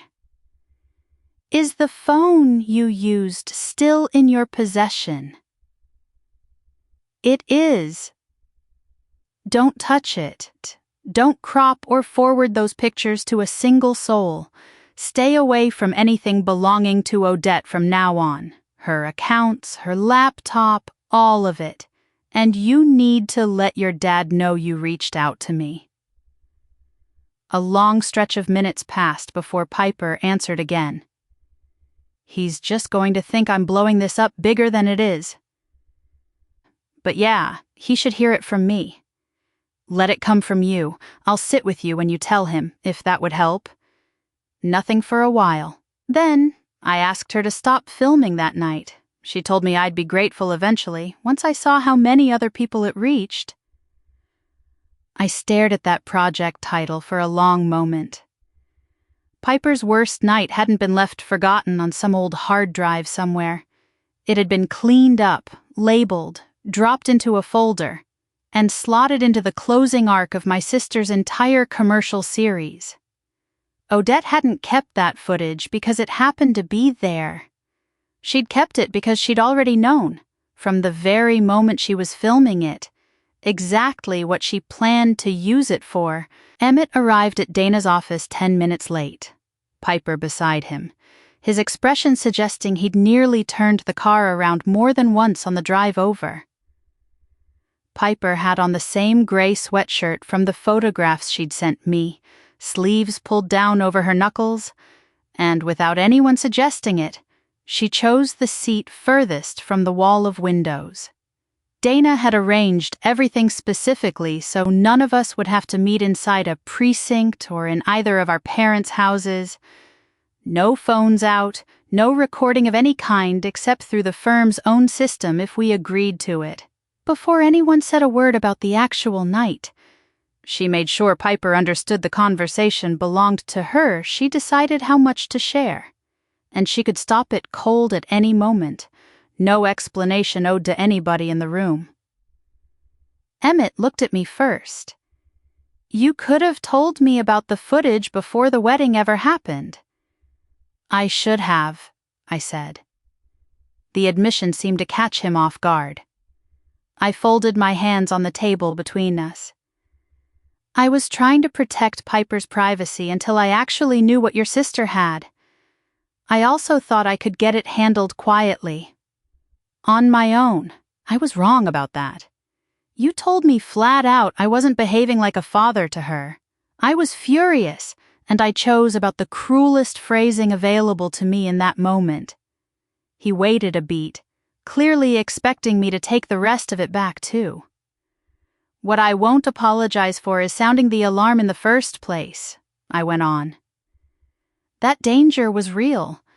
What I'm sorry for is treating you like something standing in my way, instead of like Piper's actual parent." Some of the tension eased out of his shoulders, though not all of it. Piper glanced between the two of us. "Can I just say what actually happened?" she asked.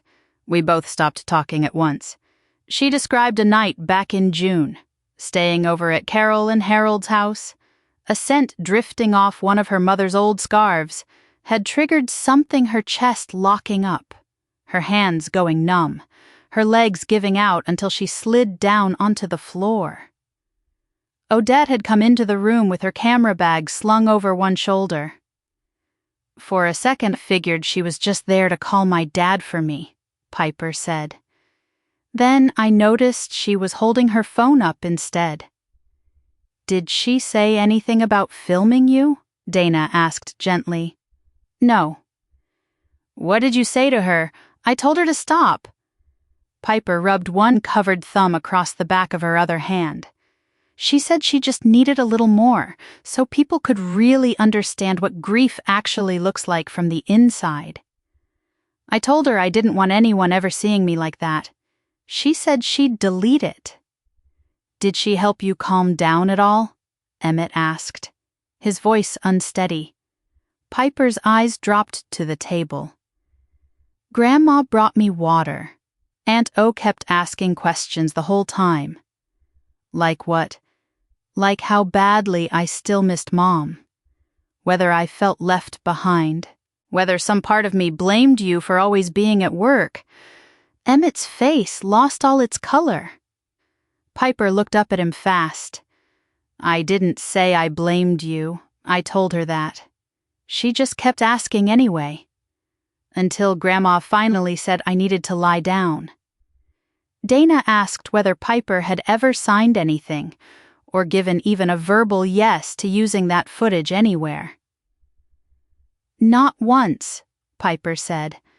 "Grandma mentioned once that going along with the show might help cover tuition down the road.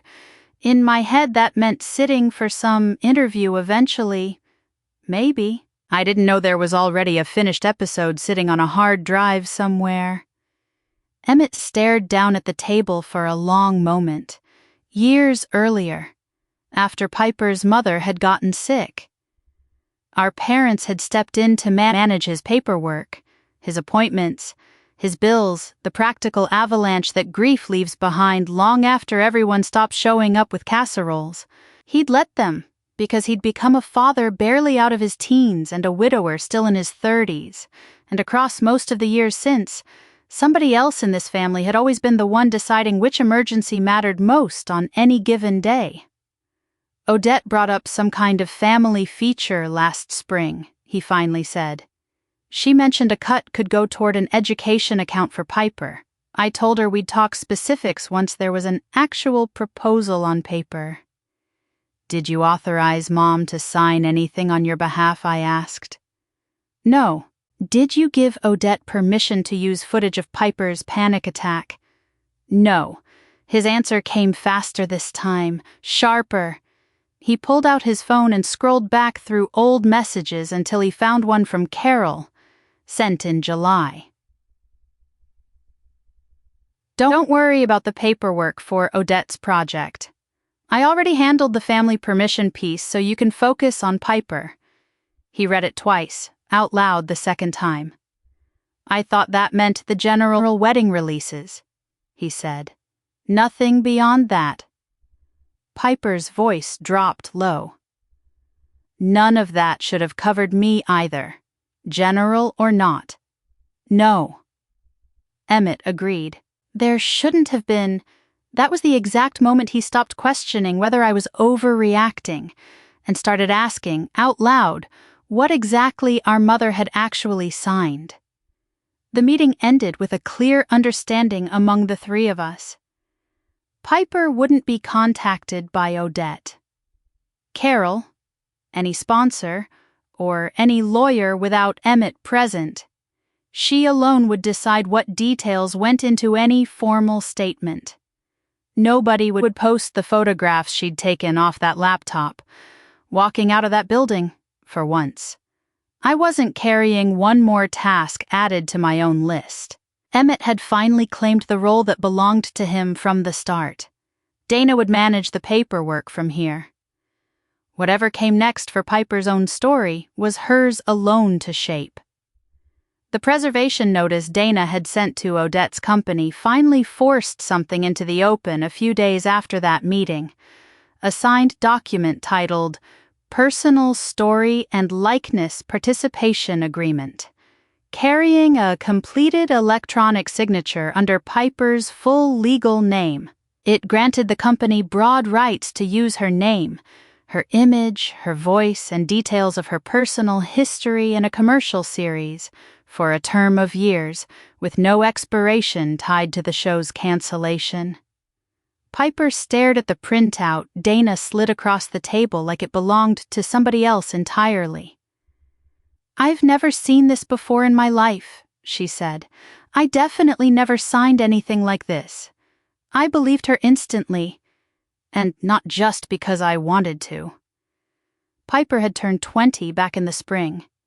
That mattered here in a way it hadn't with Emmett's release. This wasn't a case of a parent quietly signing on behalf of a minor, the kind of gray area families sometimes stumble into without meaning any real harm. This was an adult's own legal signature, apparently completed without her knowledge, on a document that would hold up in court exactly like her handwriting would have, unless someone could prove otherwise. Dana set her pen down, flat on the table, the way she did whenever she wanted a room to actually absorb what she was about to say.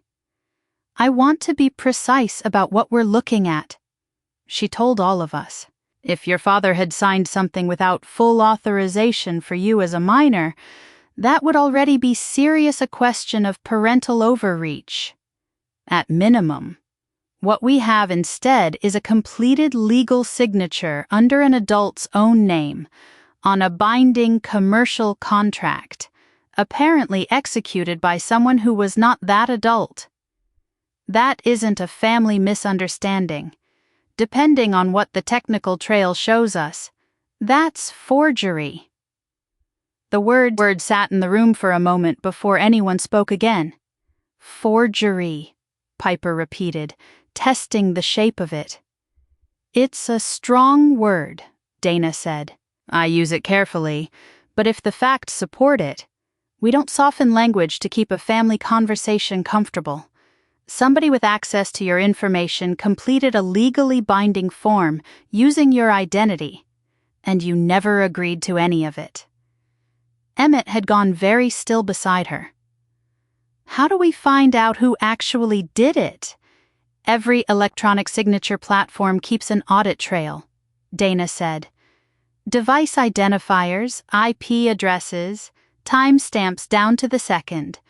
Sometimes a verification code sent to a specific phone number. None of that tells us with total certainty who was physically sitting at the keyboard, but it narrows the field considerably. And it's a place to start looking instead of guessing. I already had a theory forming, one I didn't say out loud yet. 11 years spent chasing exactly this kind of digital fingerprint for a living had taught me that people rarely think through how much a device, an account, or a phone number can end up testifying against them, long after they've forgotten it was ever connected to anything at all. I want that trail pulled, I said. Every piece of it. Dana nodded. I've already requested it. Give it a few business days. Piper turned the printed signature page over in her hands, studying it like the letters themselves might confess something if she looked hard enough. Somebody used my name to sell my worst night to a television network, she said quietly. And I'm supposed to just find out about it in a conference room. You're finding out about it before it ever aired publicly, Dana said. That's not nothing. It's not enough, either.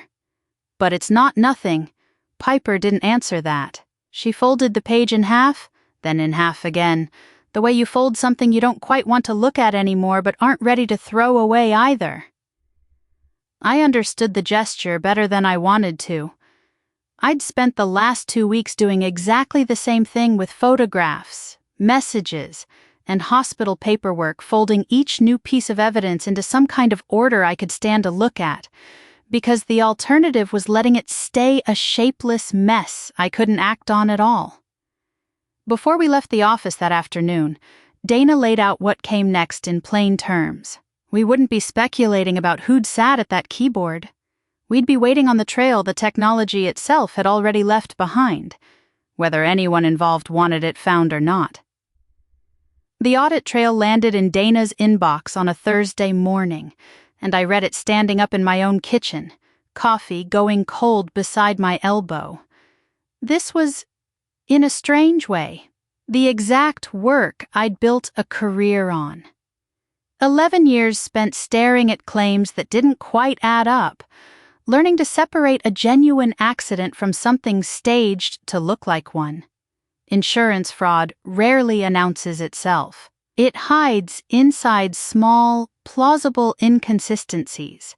A repair invoice dated a day before the damage was reported. A witness statement that uses suspiciously identical language to 3 other statements. A phone that pinged off a cell tower nowhere near where its owner claimed to have been standing. You don't catch it by trusting the story people tell you. You catch it by trusting the data trail underneath the story. Because data doesn't remember to keep its lies consistent the way people do. I applied that exact discipline to my own family's document now. And it didn't take long to find what I was looking for. The signature platform logged 3 things automatically, regardless of who clicked which button the device used to open the link. The IP address associated with that device's connection, and a verification code texted to a specific phone number before the signature could finalize. All 3 pointed in the same direction. The document had been opened on a tablet registered to an account under Carol's name, connected through the home internet service billed to my parents' house. The verification code had gone to a phone number Carol used routinely for what she called family administrative matters. The same number listed on Piper's old pediatrician forms. The same number the school still had on file for emergency contacts. The signature itself had been completed at 10:14 in the morning on a Tuesday. I already knew, without checking anything further, that this single fact would matter more than all the others combined, because a timestamp is the one piece of digital evidence almost impossible to argue your way around later. I called Emmett immediately. "Where were you on the 11th, a Tuesday, sometime around 10 in the morning?" He didn't have to think hard. "On a job site in Millvale. Why? Can you prove that time clock, security check-in, a company vehicle log, anything? Beatrice, what is this about?" "Just answer the question first, please." A pause, then the sound of him pulling something up on his own phone. "Yeah. I clocked in at 7:15 that morning and didn't leave the site until almost 4. There's a badge system at the gate. Why does this matter?" "Because the release with your daughter's forged signature on it was completed at 10:14 that same morning, from a device registered to Mom, using a phone number that's always been hers." The silence on his end stretched long enough that I checked whether the call had dropped. "She was in my house," he finally said, very quietly. "She has a key. She babysits sometimes when I pick up a shift." "I know. That doesn't automatically mean a device can technically be shared. Emmett, an account can technically be accessed by more than one person living in the same house. I understand that. But you were 100 miles away with a badge log proving it. And the platform sent the verification code to a number that's never belonged to anyone but Mom. 3 separate facts, all pointing the same direction. Isn't a coincidence anymore. That's a pattern." "So what happens now?" "Now, I need to ask you something, and I need you to actually think about it before you answer. Did you ever tell Mom, at any point, that she had your permission to sign legal documents on Piper's behalf?" "No, never." "Did you ever tell her, even informally, that she could decide whether footage of Piper's private life got used commercially?"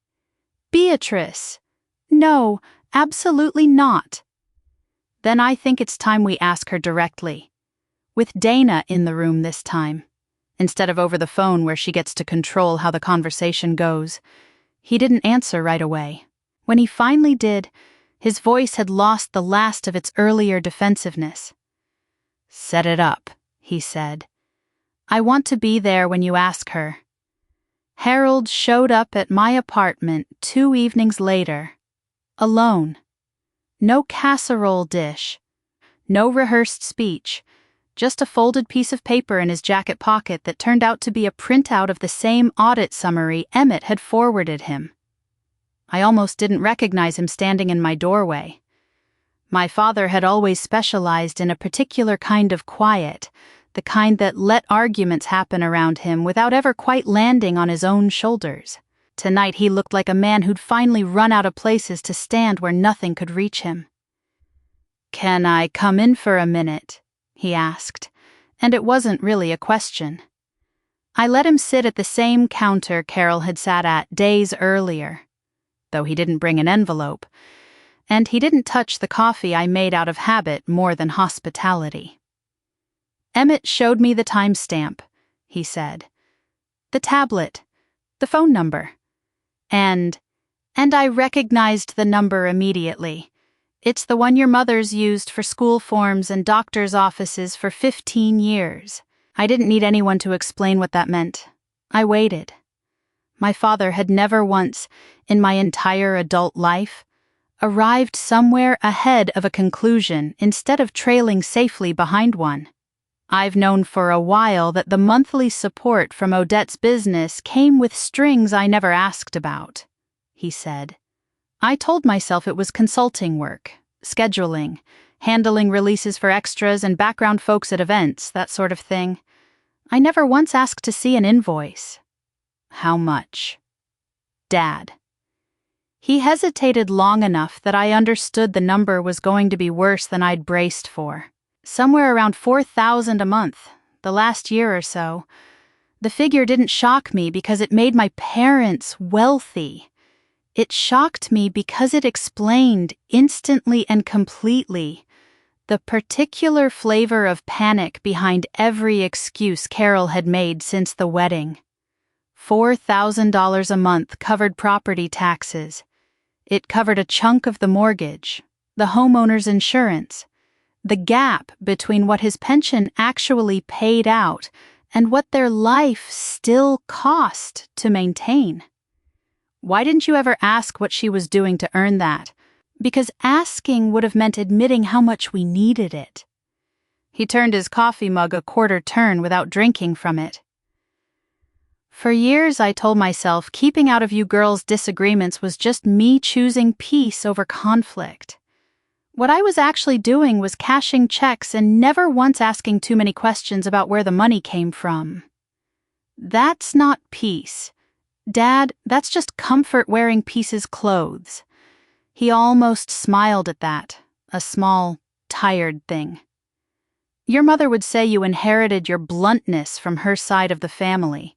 She wouldn't mean it as a compliment. She wouldn't be wrong, either. He was quiet for a while after that, turning the folded printout over in his hands like it might say something different if he looked at it from another angle. If this is what it looks like, he finally said. Piper's name was used to authorize something none of us actually agreed to. Your mother built years of trust into a position where nobody thought to double-check her, including me. What are you going to do about it? I don't know yet. I know I'm not going to sit in the same room and let her tell the version where this was generosity gone slightly sideways. Not this time. It wasn't an apology. It wasn't a plan, either. But it was the first time my father had walked into a conversation about my family, already knowing which direction the truth pointed, instead of waiting to see which version everyone else agreed to believe first. Before he left, he paused at my door with his hand on the frame. Your sister used to be difficult in ordinary ways, he said. Loud, stubborn. I always told myself that was just personality. I think I've been telling myself a great many things were just personality for a very long time. He didn't wait for me to respond to that. I don't think he wanted me to. Some sentences are only meant to be said out loud once, to make sure the person saying them actually hears themselves say it. I watched him walk down to his car from my window, moving slower than I remembered, like the last hour had physically cost him something. He didn't call Carol from the driveway. He didn't call anyone. He just sat behind the wheel for a long minute before finally pulling out. And I understood, watching him go, that whatever came next between my parents wasn't going to happen on my timeline or Emmett's. It was going to happen on his, if it happened at all. And for the first time in longer than I could remember, that uncertainty didn't feel like another problem I needed to manage myself. It felt, oddly, like the beginning of him managing something on his own for once. Emmett arranged the meeting for a Saturday afternoon at our parents' house, with Dana's blessing and a short list of ground rules Carol hadn't been given the chance to negotiate. I came too this time. Unlike Emmett's solo confrontation with Odette weeks earlier, this conversation carried legal weight now. And Dana wanted a second witness in the room who could later swear to exactly what was said. Carol answered the door already defensive, arms crossed before anyone had said a word, as though she'd rehearsed her posture on the walk from the kitchen. Emmett didn't waste time with small talk. He set the printed release on the dining table, Piper's forged signature facing up, and asked the only question that mattered. Did you sign my daughter's name to this, Carol's chin lifted? I completed some paperwork on her behalf. The same way I've completed forms for both of you for 15 years, without either of you objecting. Did you sign her name? Emmett repeated, slower this time. Or did you not? A long pause. I finished the form. Yes. I've always handled that kind of thing for this family. That's not what I asked either. Did you have my permission to sign it? You've let me manage her school records, her medical forms, her insurance paperwork since Marion died. I assumed the same understanding covered this. An understanding you assumed, I said, isn't the same thing as authorization. Mom. She turned toward me like she'd forgotten I was standing there. You've never once had to hold a family together during a crisis.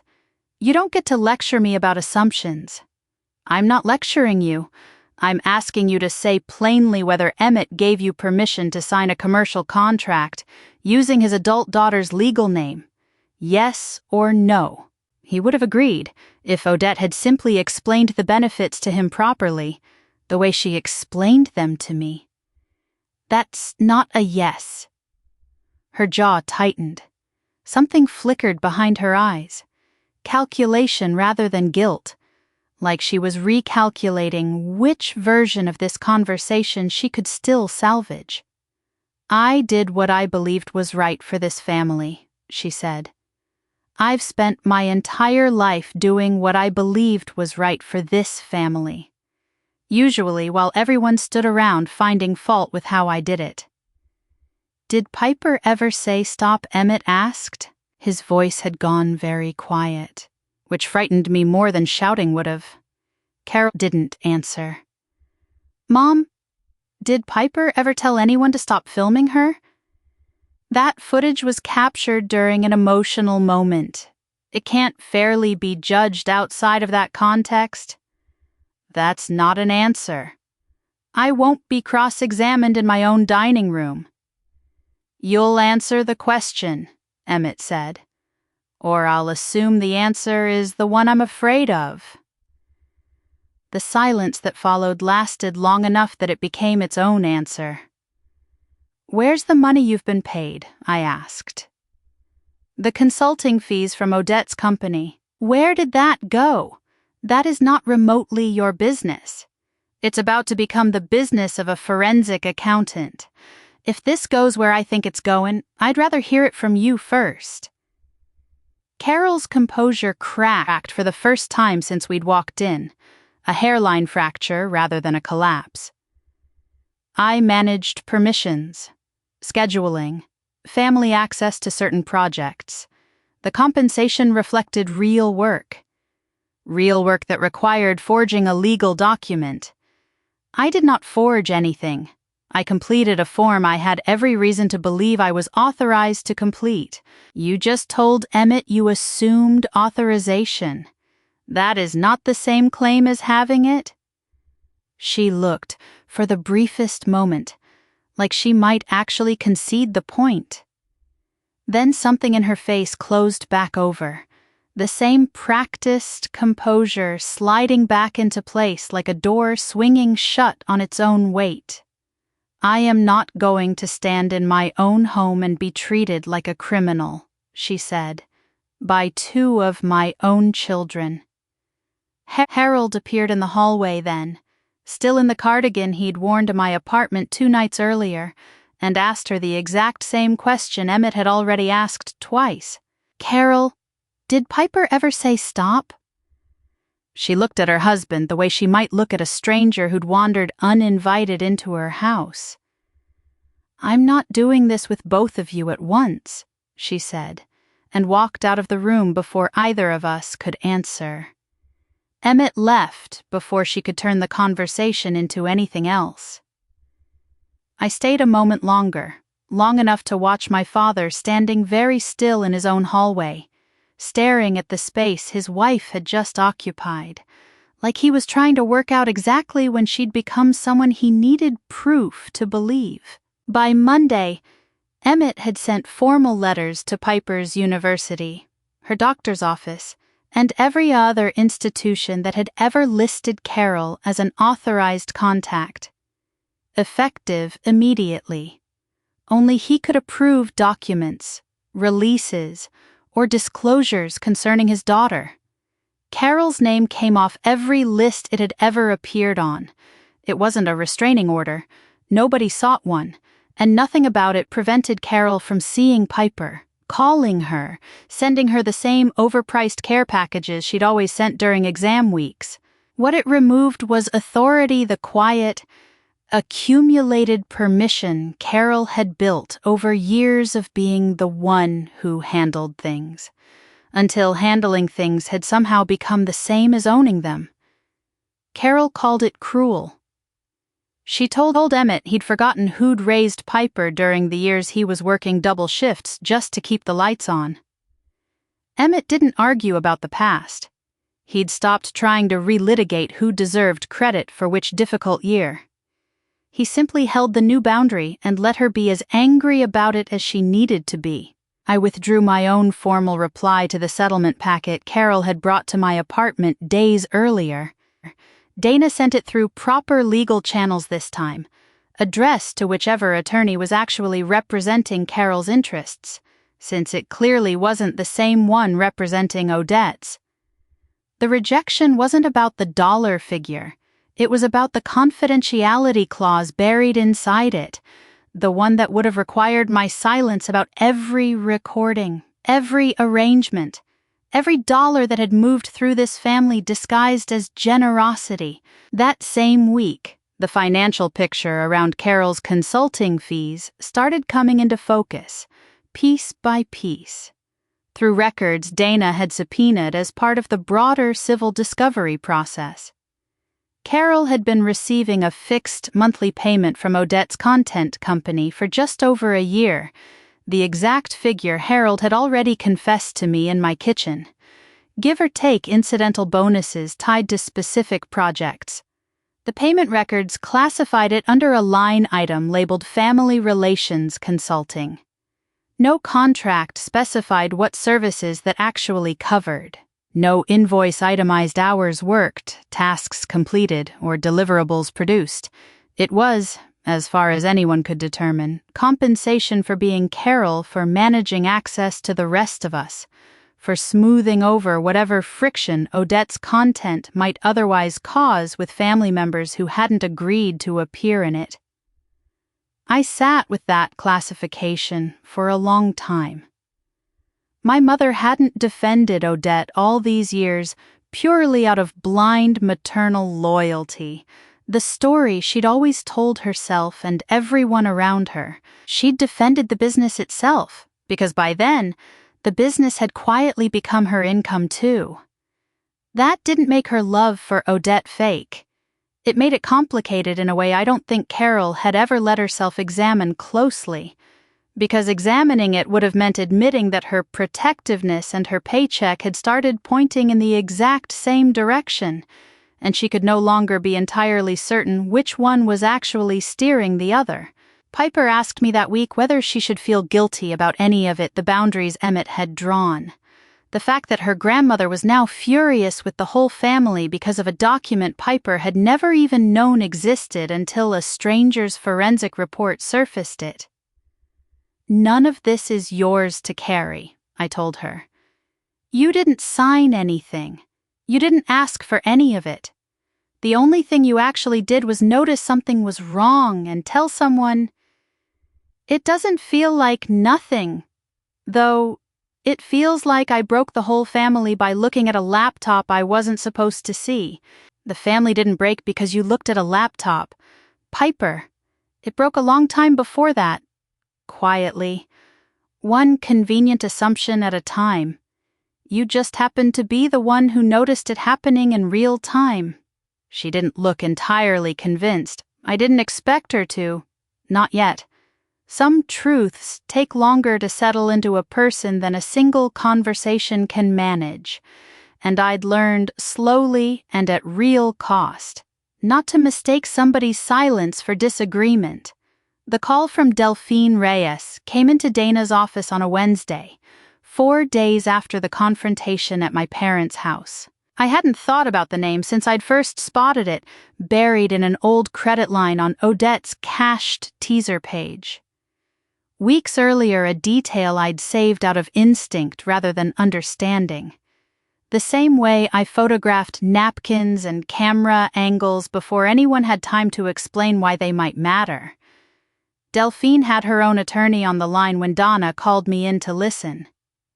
She didn't open with an apology or an accusation.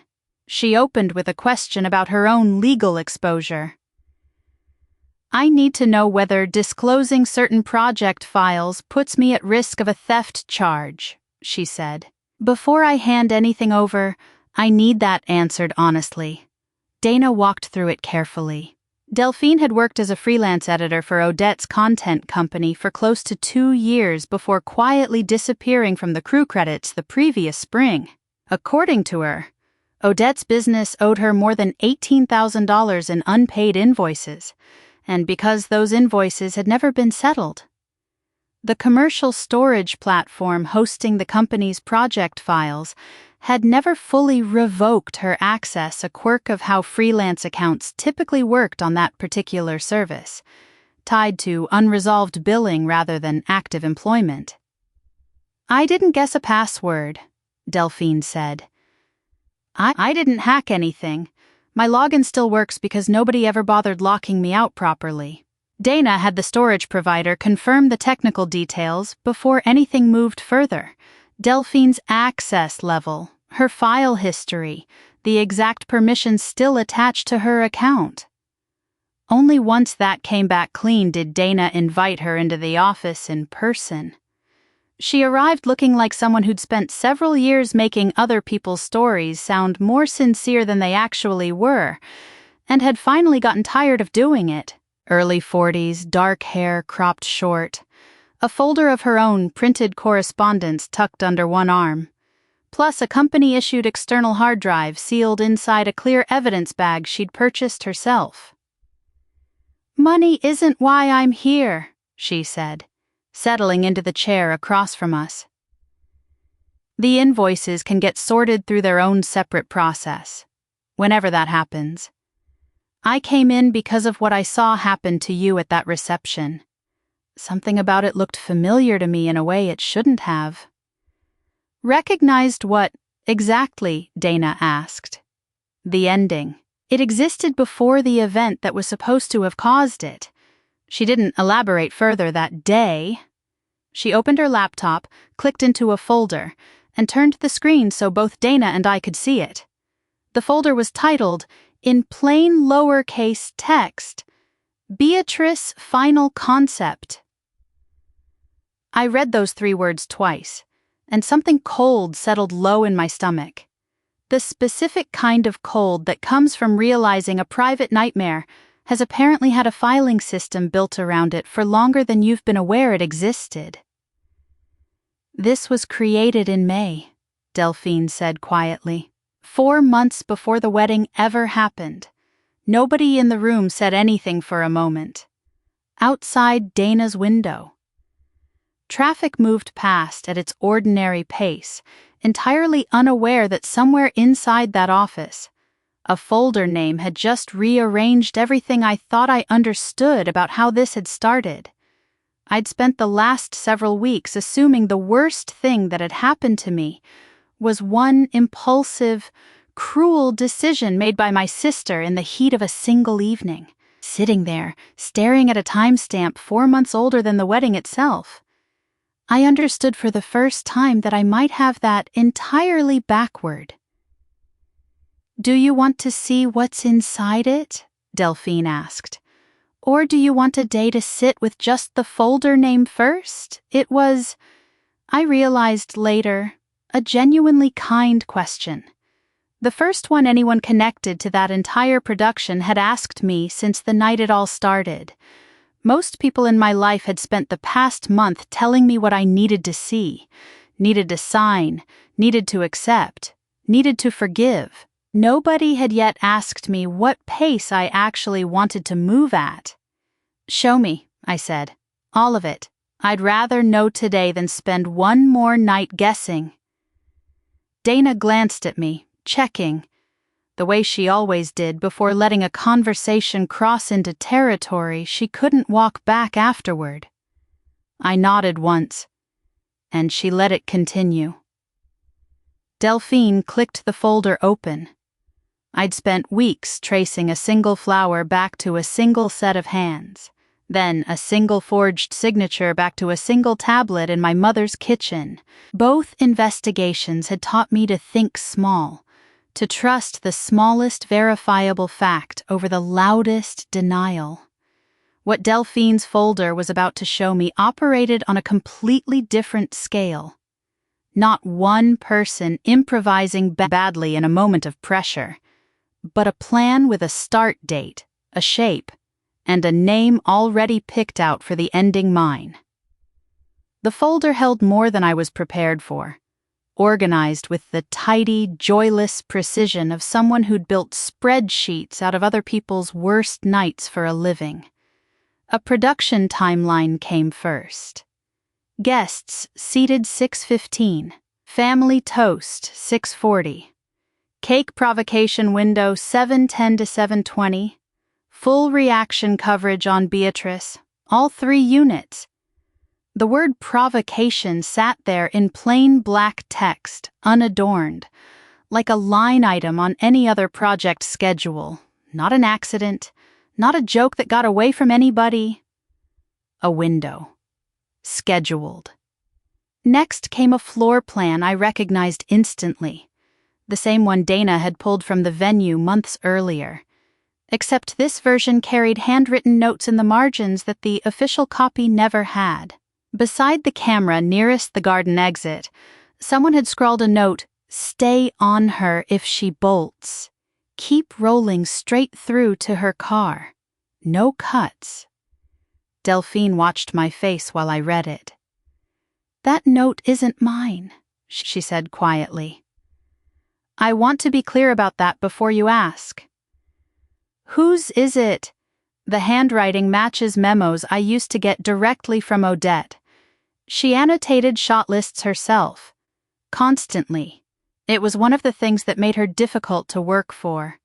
She trusted her own instincts over anyone else's coverage plan. A wardrobe page followed.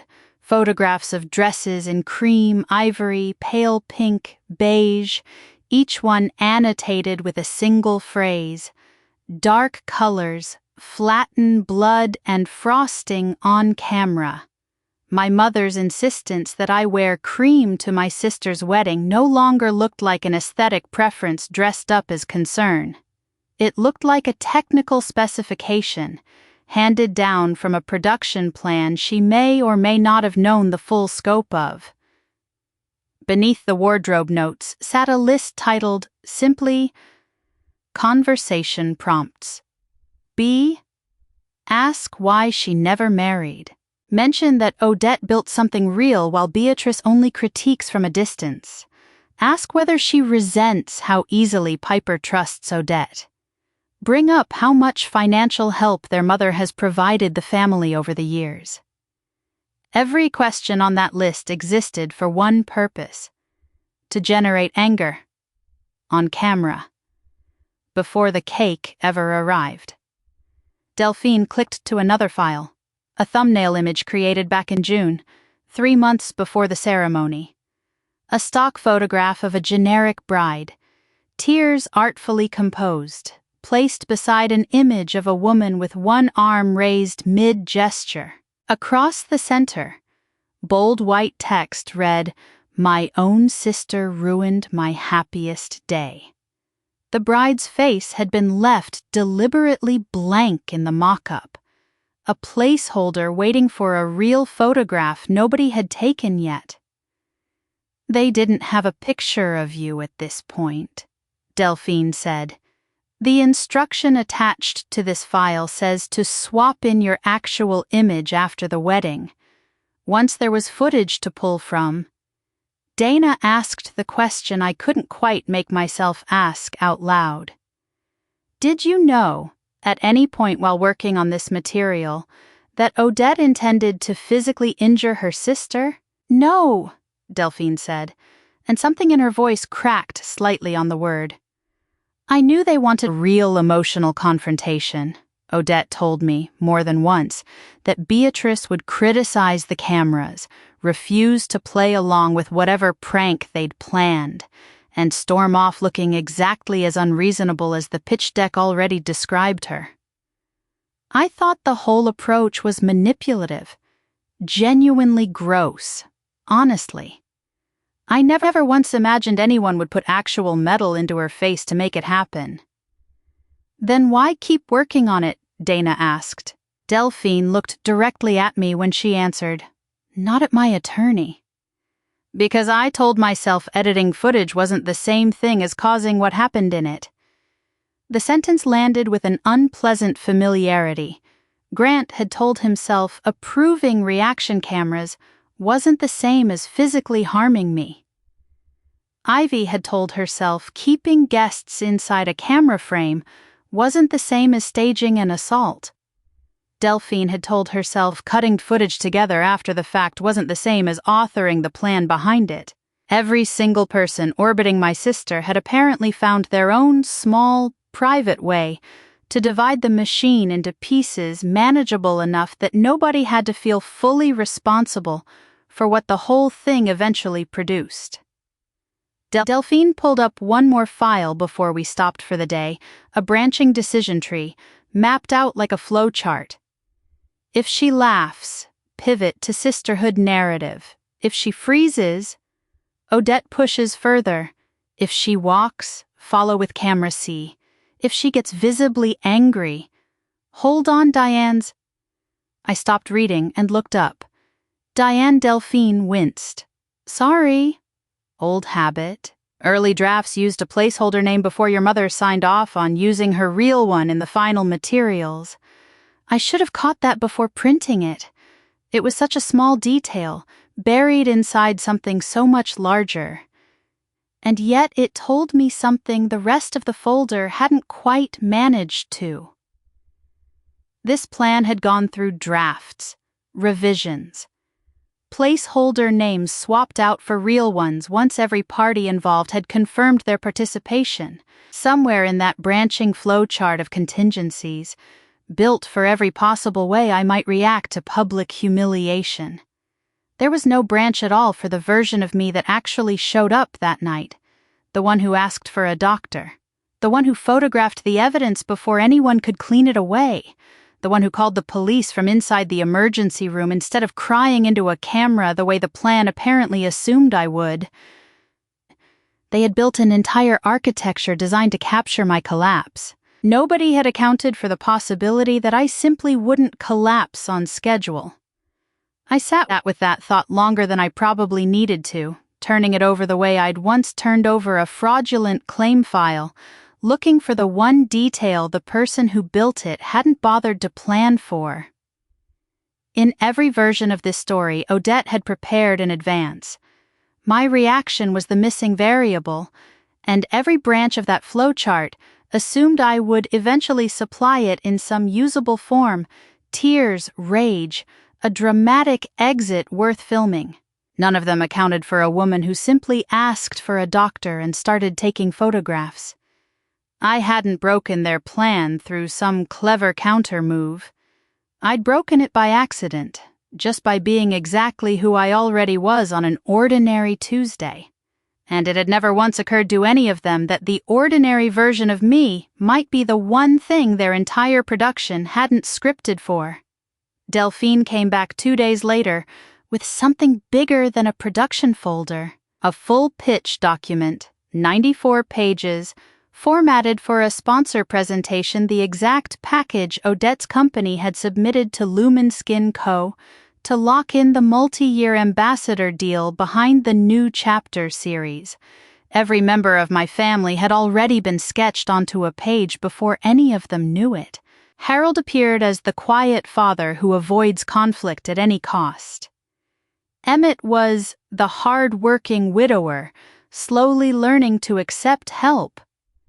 Piper was introduced, in language that made my stomach turn, as a grieving young woman who has closed herself off from healing.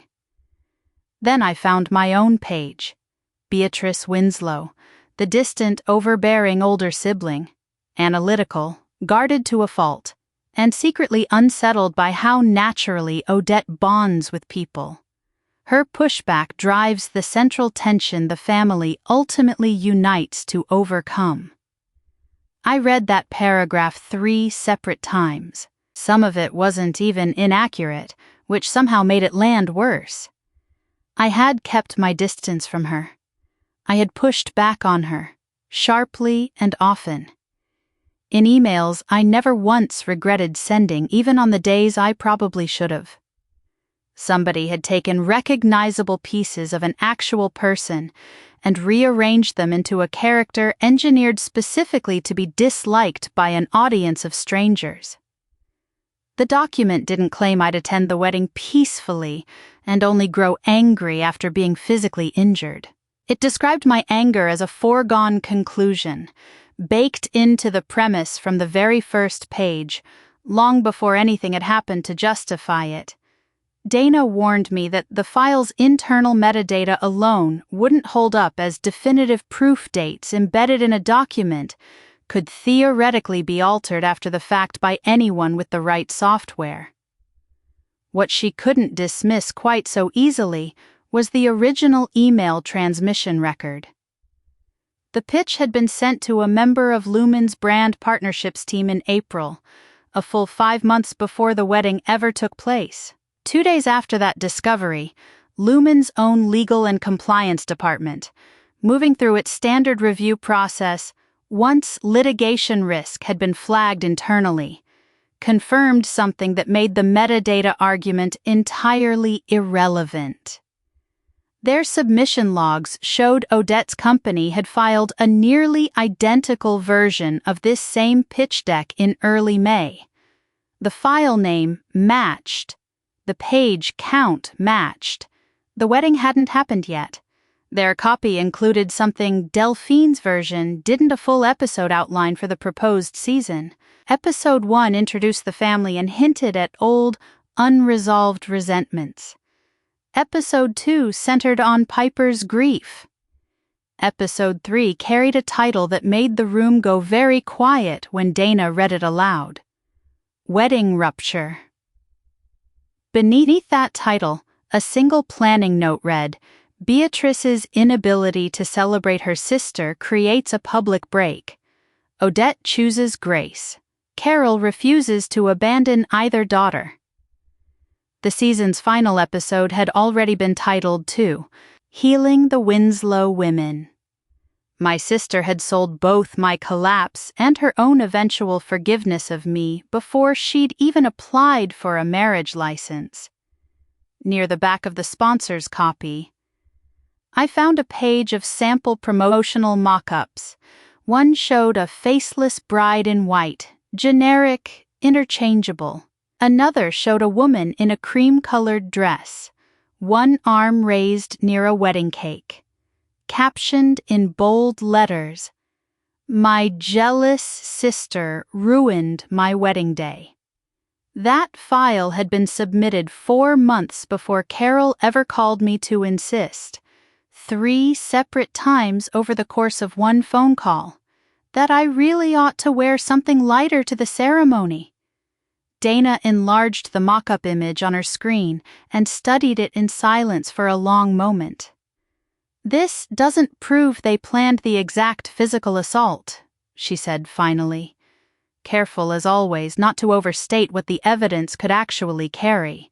What it proves is that they'd already planned a public conflict, with you cast as its centerpiece, months before you ever walked into that venue.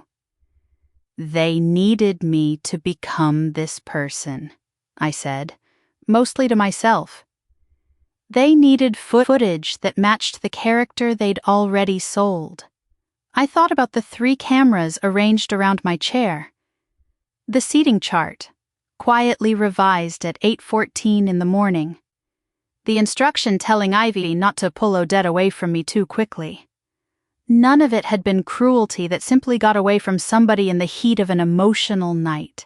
It had been production, scheduled and pre-sold, and the wedding itself had only ever been the delivery date. I asked Dana to walk me through exactly what this meant in practical terms, because my mind kept circling back to the same unanswerable question: how many people had read that character description of me, nodded along, and signed off on funding it? without a single one of them stopping to ask whether the woman they were describing had ever agreed to play the part. "Legally," Dana said. "It strengthens everything else we've gathered. It shows premeditation stretching back months, not minutes. It shows a pattern of representations made to a corporate sponsor that turn out to be materially false, your supposed hostility, your supposed instability, presented as settled fact before a single frame of actual footage existed to support it. That matters enormously for the civil case. And it will matter to the sponsor's own compliance review, because right now their entire relationship with your sister's company rests on representations that appear to have been fabricated from the very beginning. And for the criminal side, it doesn't prove Odette personally handled the pins. It proves she had every reason to expect a confrontation, orchestrated the conditions for 1 month in advance, and built an entire commercial narrative around your reaction to it before that reaction had ever taken place. A prosecutor will find that useful.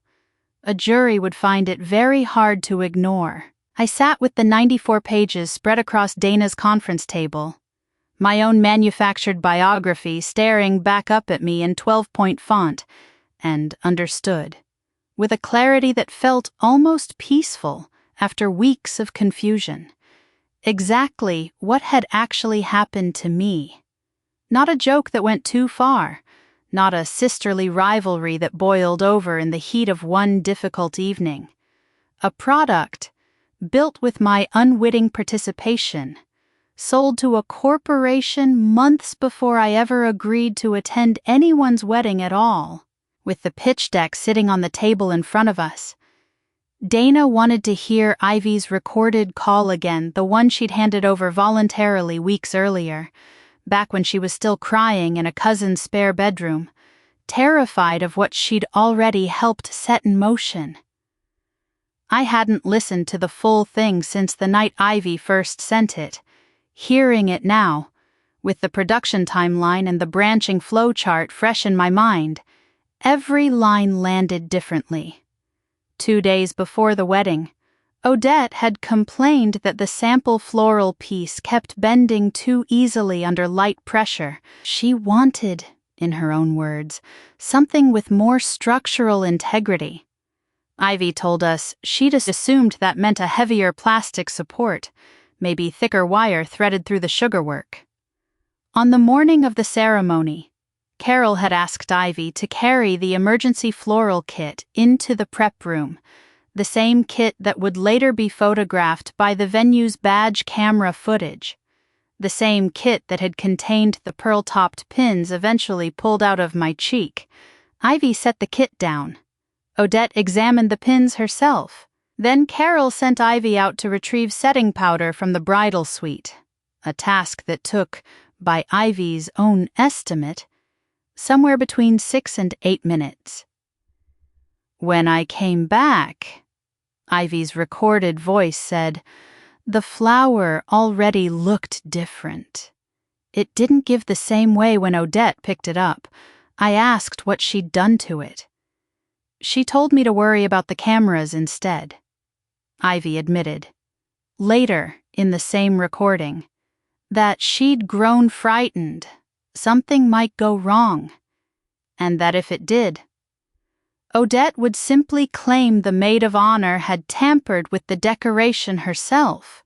That fear was what had finally pushed her to open a voice recording app on her own phone before continuing the conversation any further. Under state law, Dana explained, a participant in her own conversation was legally permitted to record it, provided she wasn't secretly planting a device somewhere she wasn't present. Ivy hadn't hidden anything in an empty room. She'd simply pressed record on a conversation she was actively part of, which made the recording legally usable in a way a hidden microphone never would have been. A forensic specialist Dana had retained confirmed the file's integrity, a calculated digital hash matched across every copy. No edits detected in the section that mattered most. Only minor background noise reduction applied for clarity. The words themselves had always been audible, untouched, exactly as originally spoken. We listened to the full unedited exchange together, not just the fragment Ivy had first sent me. Odette's voice came first. Camera A needs a clean angle on her profile. Don't let the server block that shot again. Then Ivy, asking what exactly had been put into the flower. Nothing dangerous, Odette answered. It just needs to hold together properly this time. What if it cuts her? Ivy asked. A pause followed. The sound of something being set down on a hard surface. A scratch is fine, Odette said. She panics the second she sees blood on herself. That's the whole point. My stomach turned even though I'd already read the transcript days earlier. Hearing the actual voice made it land somewhere entirely different in my body. Ivy answered that this wasn't what Odette had originally told her to expect. Then Carol's voice entered the recording. Nobody's actually hurting Beatrice. She'll get some frosting on her dress, overreact the way she always does, and then she'll leave. What if she walks out before the cameras get anything usable? Ivy asked. Then she doesn't leave, Carol said, until they've gotten what they need. Ivy told them, on the recording, that she wanted no further part in any of it. Odette laughed at that. You're already part of it. You're the one who arranged the whole crew. Roughly 4 more minutes of conversation followed after that exchange. Not once. Anywhere in it. Did Odette actually say out loud that she meant to open a real wound? She kept the language soft throughout a scratch. Some visible blood. A good dramatic reaction on camera. That specific distinction, Dana reminded me, would matter enormously in a courtroom later. It didn't make any of it harmless. Odette had understood, clearly and specifically, that the reinforced object she'd requested was capable of cutting skin. She'd wanted exactly enough blood to generate real fear on camera. Carol had wanted me physically contained in that room until the footage existed to prove it. Ivy's hands were shaking by the time the recording ended, according to her own account of that night. When she finally told me, weeks later, that she should have stopped it before it happened, I didn't offer her the easy forgiveness she seemed to be hoping for.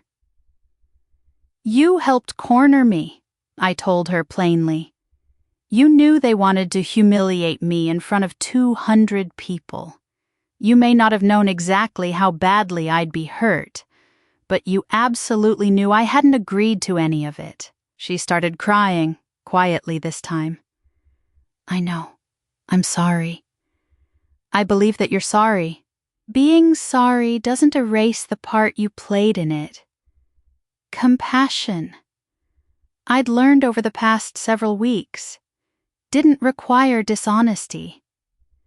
Ivy agreed to cooperate fully with the ongoing investigation, to submit her phone for a full forensic review, and to testify about the floral kit, the camera instructions, and the recording itself. I didn't call her again after that conversation. I didn't coach her, promise her protection, or try to shape her account into something stronger than what had actually happened. Whatever the evidence eventually proved, it needed to survive entirely on its own, without my fingerprints anywhere on how it got told. That night, lying awake long after I should have been asleep, I kept returning to one specific phrase from the recording. That's the whole point. Odette hadn't said it as a slip, a moment of temper getting away from her mid-sentence.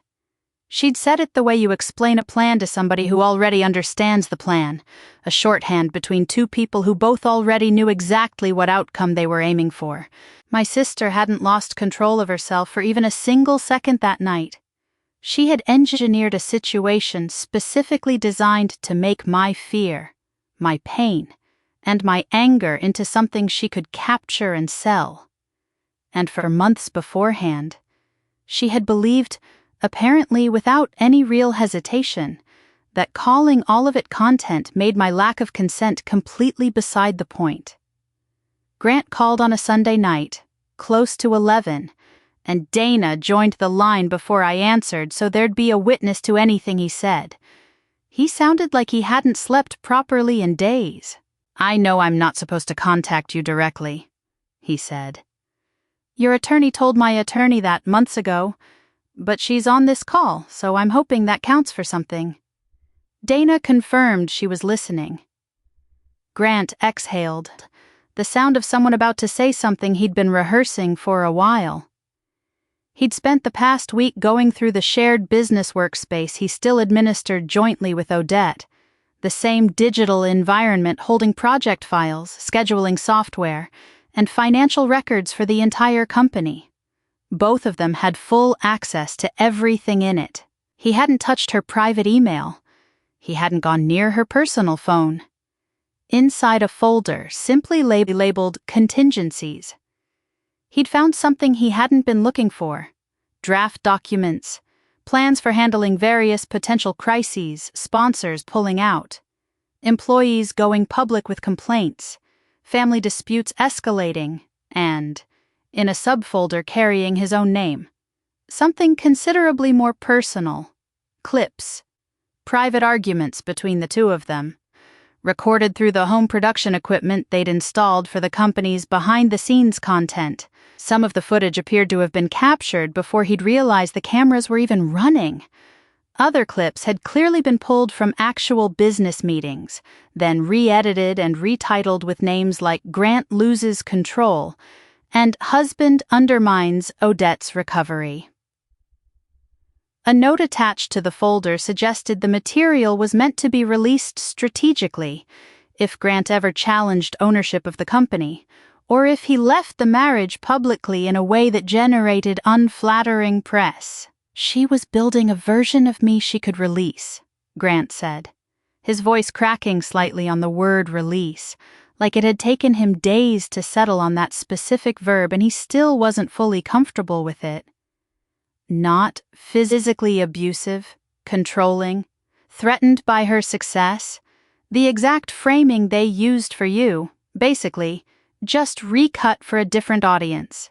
"Did you copy any of the files?" Dana asked. "Through the workspace's official export tool?" "Yes. Nothing hidden or improper about how I pulled them. I've already asked our IT administrator to preserve the full access logs, and I'm notifying the company's outside counsel today, formally, in writing." "Don't delete or alter anything from this point forward," Dana said. "I won't. I already know how this looks for me. By the way, I helped build the exact system that eventually did this to you. I didn't say anything right away.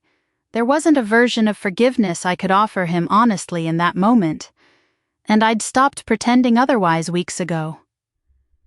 "I thought we were shaping stories," Grant said quietly, into the silence I left open. "I understand now that we were shaping people, real ones, with actual lives happening off camera that none of us bothered asking permission to use." He didn't argue when I stayed quiet. For the first time since this entire situation began, I understood something about my sister I hadn't fully grasped before that call: why she'd apparently collected so much more raw footage than any single project could possibly need. The camera wasn't only her business. It was insurance, a hedge against the possibility that anyone close to her might someday stop cooperating, might someday try to leave, might someday tell a version of events that didn't flatter her. Everyone who mattered to Odette seemed to exist in two separate versions inside that company's storage system: the living, breathing person, and the edited alternative she could release the instant that person became inconvenient to her. Grant's breath caught audibly on the line, an unsteady sound he didn't try to hide from either of us. "I found the file she'd prepared in case I ever actually left her," he said. "It's dated 8 months ago. We hadn't even had a real fight yet at that point.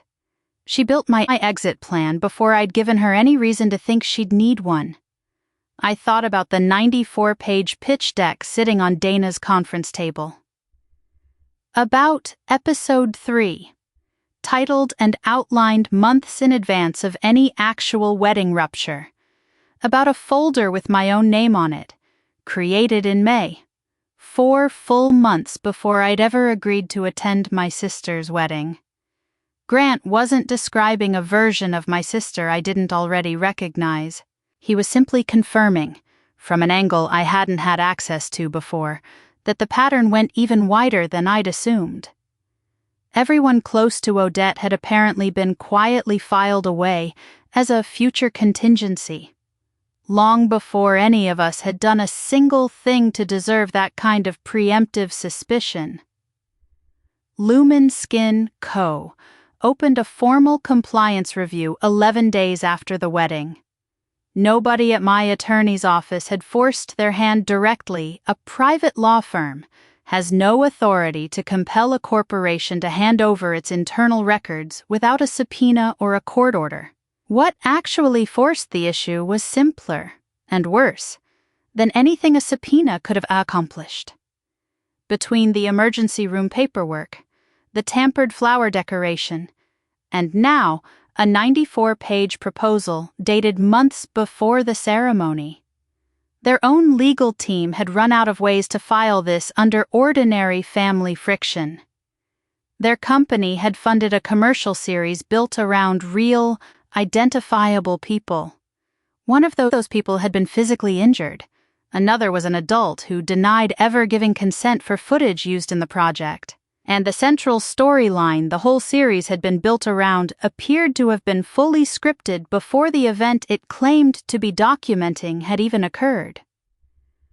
Lumen's outside counsel agreed to share a limited set of internal documents with attorneys representing everyone directly involved, while holding the rest in reserve in case formal litigation eventually required a broader legal discovery process. Lumen set the compliance conference for a Monday morning in early November, close to 2 months after the wedding. It wasn't a trial. It wasn't mediation. It definitely wasn't the tearful family reunion Odette had spent weeks describing to anyone still willing to answer her calls. This meeting had exactly one job: letting the sponsor decide whether Odette's company had broken its contract by manufacturing events, lying about consent, and knowingly putting real people in the path of real harm. I agreed to attend only once every condition had been put in writing first. No live streaming, no commercial filming of any kind inside the building. Piper would not be required to set foot anywhere near the office. Every single person in the room would be identified by name in advance, with no surprise attendees. Phones and personal recording devices would stay locked in the building's own security lockers, with only Lumen's official audio system permitted to create a confidential transcript, later reviewed and agreed upon by every attorney involved. Most importantly, the short clip involving Piper could only be shown to the specific compliance representatives and legal counsel already named in the limited authorization she and Emmett had signed weeks earlier. Odette's attorney pushed back hard on nearly every single condition. His position was that keeping her own crew out of the room stripped Odette of any real chance to document what he called her side of the truth. Dana's response was short. Lumen was already creating an official record of its own, through its own compliance process, and Odette's company had no legitimate need for promotional-style footage of an investigation into its own promotional footage. The objection quietly disappeared from the next revised draft of the agreement. Before any of that could happen, though, there was Piper's own decision still to be made, And nobody was making it for her this time. We met at Dana's office to talk it through, just the three of us. Emmett, Piper, and me. No lawyers in the room yet. No agenda beyond letting Piper ask whatever questions she needed answered before deciding anything. "They want to see it," Piper said, meaning the panic attack footage. "Not everyone, just the compliance people. If I say yes..." "You don't have to say yes," I told her. "There's no version of this where refusing makes you less believable." "I know that." She turned her water glass slowly on the table, watching the condensation ring it left behind. "But if I don't let them see even a piece of it, they might keep believing whatever version Odette's lawyer hands them instead." "I don't want that either." Emmett reached over and covered her hand with his own, briefly, without saying anything. "Whatever you decide," he said, "we're not going to talk you out of it or into it. This is yours to choose." Piper nodded slowly, like she was testing the shape of the decision before committing to it out loud. 20 seconds, she finally said. "The part where I tell her to stop, that's the only part I want them to see. Nothing before it, nothing after." That evening, in Dana's conference room, Piper wrote a single line in her own handwriting underneath her signature on the limited authorization form. "I'm agreeing to this, so the company has no way to pretend they never heard me refuse." I read that sentence twice before Dana filed it away. It was, I thought, the clearest, most complete thing anyone in this entire mess had managed to say in months. Watching my 20-year-old niece choose her own words that carefully, in a room full of adults who'd spent 2 months arguing about what was best for her, I understood something I hadn't fully let myself see before. Piper wasn't the fragile center of this story that everyone kept describing her as, in pitch decks and family arguments alike. She was simply the one person in this entire family who'd been asked, consistently, to carry the largest cost for decisions she'd never once been allowed to make herself. Given an actual choice, finally, she'd made hers in 20 careful words and hadn't needed a single one of us to write it for her. The conference took place on the 9th floor of Lumen's corporate offices in downtown Pittsburgh, behind glass windows fogged along the edges by an early frost. Below, the city looked flattened and gray under a low November sky. A security guard sealed my phone inside a numbered locker envelope right in front of me, and I followed Dana into a conference room ringed with gray chairs, a wall-mounted screen dominating one whole side of it. By then, the mark on my cheek had settled into a narrow pink line, most of its earlier redness gone. The tingling near my lip had largely faded too, though the first real cold snap of the season could still pull the skin there uncomfortably tight without warning. Odette walked in dressed plainly navy sweater, almost no makeup, nothing on her but her wedding band. Carol wore soft gray and carried a leather portfolio pressed flat against her chest. Their appearance together didn't surprise me. 2 days earlier, Ivy's attorney had shared with Dana an authorized clip from the wedding's own official production team. Behind-the-scenes footage, everyone in that prep room had actually consented to being filmed for. It showed Carol standing in Odette's kitchen before this exact meeting, coaching her. "Keep it soft," Carol said. "Off camera." You were a bride who trusted the professionals around her. Odette ran through it twice before it satisfied her mother. It was an unfortunate mishap, and the cake itself came from real professionals. "Better," Carol said. "And remember, the whole family consented to being filmed that day. Everyone understood the wedding was content." "Don't say content." Carol corrected herself a second later. "Say family documentation." The clip didn't reveal what either woman actually believed underneath the performance.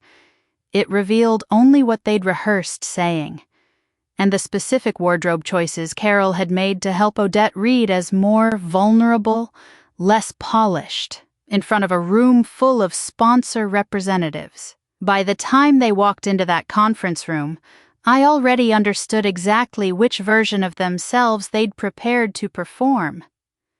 Grant walked in on his own, noticeably leaner than he'd been the day of the wedding, and chose the seat next to his own lawyer instead of anywhere near Odette. His wedding ring was still on his hand. He didn't speak to Odette once, the entire time I was in that room. The shared workspace export he'd preserved included the full contingency folder, the camera plan, and internal drafts describing how both Grant and I could be framed publicly if either of us ever pushed back against Odette. Before the meeting formally began, Grant handed the sponsor's legal team a signed statement acknowledging that he'd approved the reaction camera plan and helped shape the description of me as controlling and difficult. I thought conflict would make the project more marketable, he told the compliance director when she asked why he'd approved it. Her name was Grace Okafor, and she opened the meeting by explaining, calmly and without any wasted motion, that nobody in that room held the authority to determine criminal guilt.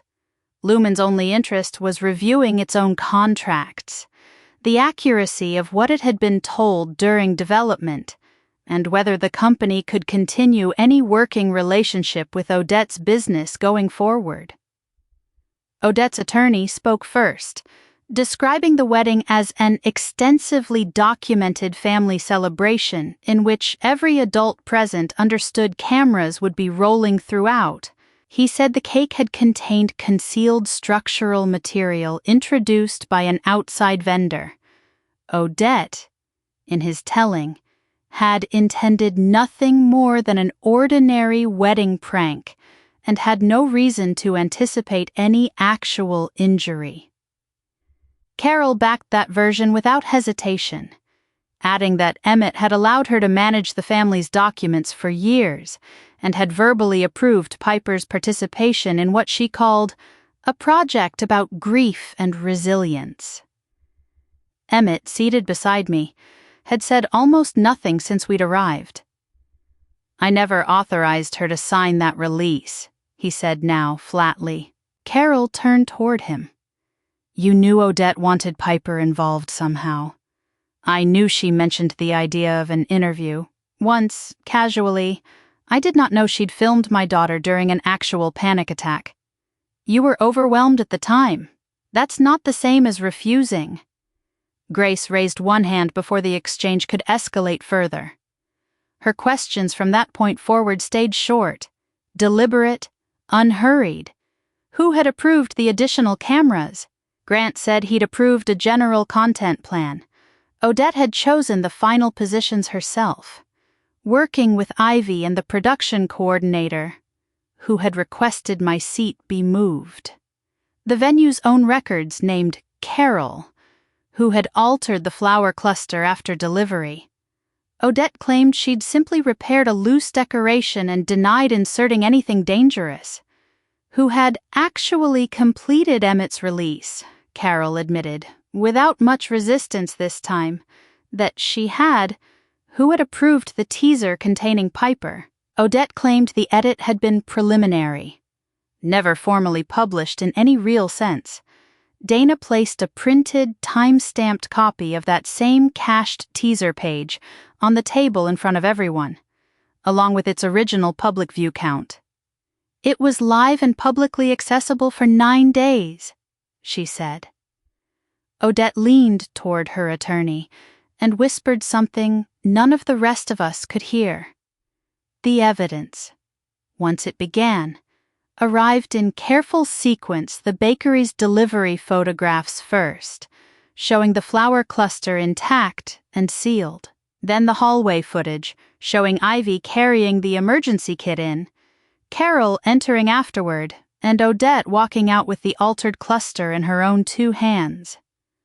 I felt my pulse pick up as Grace reached for the next file, I already knew. From the folder Delphine had shown us weeks earlier, roughly what was coming next. Across the table, Carol sat with her portfolio still pressed against her chest, spine straight, chin level, the exact posture she used at every family gathering where she intended to control how a room remembered her afterward. For the first time in my life, watching her in that particular posture didn't make me feel small or unreasonable. It made me feel something closer to pity, the specific kind reserved for people who have spent so long managing everyone else's version of events that they've genuinely forgotten there's a difference between managing a narrative and living inside the truth of it. The screen filled with 3 synchronized angles at once. The exact footage Dana's team had pieced together from the unauthorized cameras Odette's crew had planted around the reception. The first feed showed my profile at the cake table, waiting. The second showed the rest of my family, seated together, watching. The third covered the garden exit, empty, waiting for a version of the night that never actually happened. Before Odette lifted the decorated cluster toward my face, the footage showed her glance directly at the recording light on the nearest camera. Waited a half-second while Ivy quietly steered a server out of frame, then pressed the reinforced flower straight into my cheek. This version ran longer than the 41 seconds Odette had ever posted publicly. It showed me pushing her away only after the decoration had already been held against my skin for a full 3 seconds. It showed blood appearing the instant I wiped the frosting from my eyes. Odette didn't move toward me in this footage. She turned immediately toward the nearest camera operator instead. Then Grace played the raw audio, pulled from the small lavalier microphone Odette had worn specifically for behind-the-scenes coverage that night. Her laugh came through first, tinny and immediate.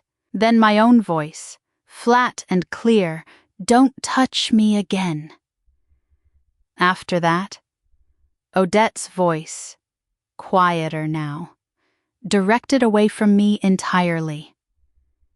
Did that catch her face clean? Nothing softened it this time. No music laid underneath.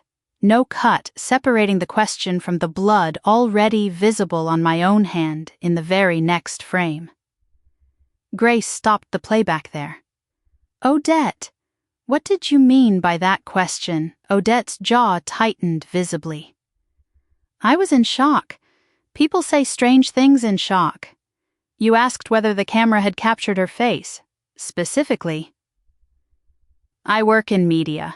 I'm surrounded by cameras constantly. Asking about a shot is practically automatic for me at this point.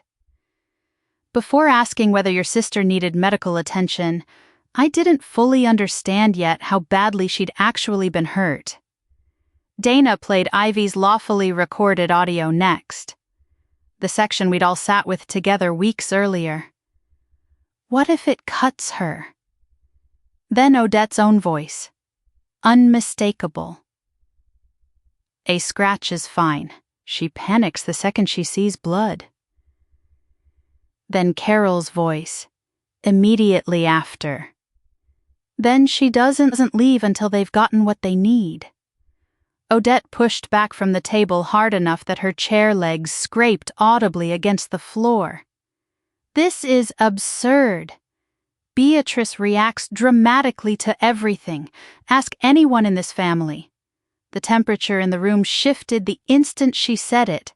Until that sentence, Odette had maintained, consistently, that no confrontation had ever been planned at all. Now she was explaining, in real time, exactly why she'd expected a specific reaction from me, and why cameras had needed to be positioned to capture it. Grace didn't raise her voice. "Are you telling this room you anticipated your sister might bleed? I anticipated frosting, maybe a small scratch, worst case. That flower wasn't supposed to go into her face the way it did. You pressed it into her face yourself. That's on 3 separate cameras. It was a prank, with a decoration that turned out to be reinforced. I didn't know it would break skin like that. Dana opened the production folder next. The file Delphine had first shown us weeks earlier. The title appeared on the screen for everyone to read at once. Beatrice Final Concept. Odette stared across the table at Grant. He didn't look away. Grace's own team had already gone through when the folder was created, what the server activity logs showed, and the camera notes buried inside it. Next came the sample thumbnail, a bride in cream-colored fabric, one arm raised, with block text splashed across her. My own sister wrecked my wedding day. Then the pitch deck itself. Episode 3's outline lit up on the screen. Wedding rupture. Public break. Odette chooses Grace. Lumen's own submission records confirmed those exact pages had been delivered to the company months before the wedding ever took place. Odette insisted the deck represented broad creative possibilities. Nothing more, not an actual operational plan. Grace asked, evenly, why the same camera placements, the same wardrobe notes, the same public conflict staging, and the same exit coverage had then appeared, in reality, at the actual wedding months later. Odette blamed Grant. Grant admitted he'd helped design the general framing, but insisted Odette had controlled every decision made on the day itself. Carol blamed the production crew, though the venue's own request logs named her directly as the one who'd requested my seat be moved. Every single explanation shifted responsibility towards somebody else in the room. None of them explained why all 3 of them had apparently prepared, in advance, for a reaction from me that hadn't happened yet. Grace let the silence stretch for a moment before speaking again, and I understood, watching her, that she'd handled rooms like this before, rooms full of people who'd rehearsed individual defenses without ever once coordinating what those defenses would sound like stacked next to each other. "Let me make sure I understand the sequence correctly," she said, addressing the whole table rather than any one person specifically. 5 months before this wedding took place, your company sold my client a season built around a family conflict starring a woman named Beatrice as its antagonist. Camera placements matching that pitch were installed at the actual venue. Wardrobe notes matching that pitch were sent to the actual family. A physical confrontation matching that pitch's central episode then occurred, resulting in a documented injury requiring 6 sutures. And every person at this table is telling me that's a coincidence. Nobody answered her directly. The silence that followed said more than any of the 3 explanations already offered had managed to... I sat very still through all of it, hands folded in my lap the way Dana had coached me to sit during any moment I felt the urge to speak before I'd fully thought through what I wanted to say. It was... I realized somewhere in that silence, the first time since the wedding, that I hadn't needed to be the one asking the hardest question in the room. Somebody else had finally asked it for me, plainly, in front of exactly the people who most needed to hear it out loud. Before the final clip played, Dana confirmed the authorization on the record one more time, out loud, so nobody could later claim confusion about its terms. Emmett confirmed he'd signed it. I confirmed Piper wasn't present in the building, and that no broader permission of any kind had been granted beyond the 20 seconds she'd specifically approved. Only that clip played. Nothing before it. Nothing after. Piper on the floor of a bedroom struggling to get air into her lungs. My own voice, recorded from somewhere off to the side, saying, "I don't want you filming this." Then Odette's voice, closer to the phone. This could help people understand what you're going through. Then, quieter, almost gentle. Just give me 30 more seconds. The screen went black. Nobody spoke right away. Emmett broke the silence first. I never signed that release. Carol folded her hands together on the table in front of her, deliberate, composed. I completed that paperwork the same way I've completed his family's paperwork for a decade and a half, because he's leaned on me for it. Did he authorize that specific release? Grace asked. Carol glanced toward her own attorney before answering. I believed I had the standing to act on his behalf. That wasn't actually my question. The room's projector displayed the audit trail Dana had already walked all of us through privately weeks earlier, the exact time Emmett had been documented at a job site more than 100 miles away. And Carol's own earlier email, the one admitting she'd completed the document without ever obtaining his approval beforehand. Carol's composure finally cracked. Just slightly, at the edges. We were trying to build something that would genuinely help Piper financially. Emmett turned toward her fully for the first time since we'd sat down. You told her to stop. You don't understand the pressure Odette was under to deliver usable material for this project. That single sentence ended any remaining possibility that the release could be explained away as an innocent clerical mix-up. Grace called a brief recess, and each side was shown to a separate room while Lumen's own legal staff huddled privately to weigh what they'd just heard. I spent those 20 minutes staring at a framed photograph of the Pittsburgh skyline hanging on the wall, resisting the specific urge to ask Dana whether we'd won anything yet. This was never going to resolve as one single contest with a single clean outcome. Lumen might suspend the whole project and still let everything else settle quietly behind closed doors. A prosecutor could look at this exact same pile of evidence and land somewhere completely different. Civil claims could stretch out for the better part of a year. Whatever audience Odette still had left online could go right on believing whatever version of events entertained them the most. When we returned to the conference room, Grace read the company's preliminary decision aloud, evenly, without any theatrical pause for effect. New chapter was suspended, effective immediately.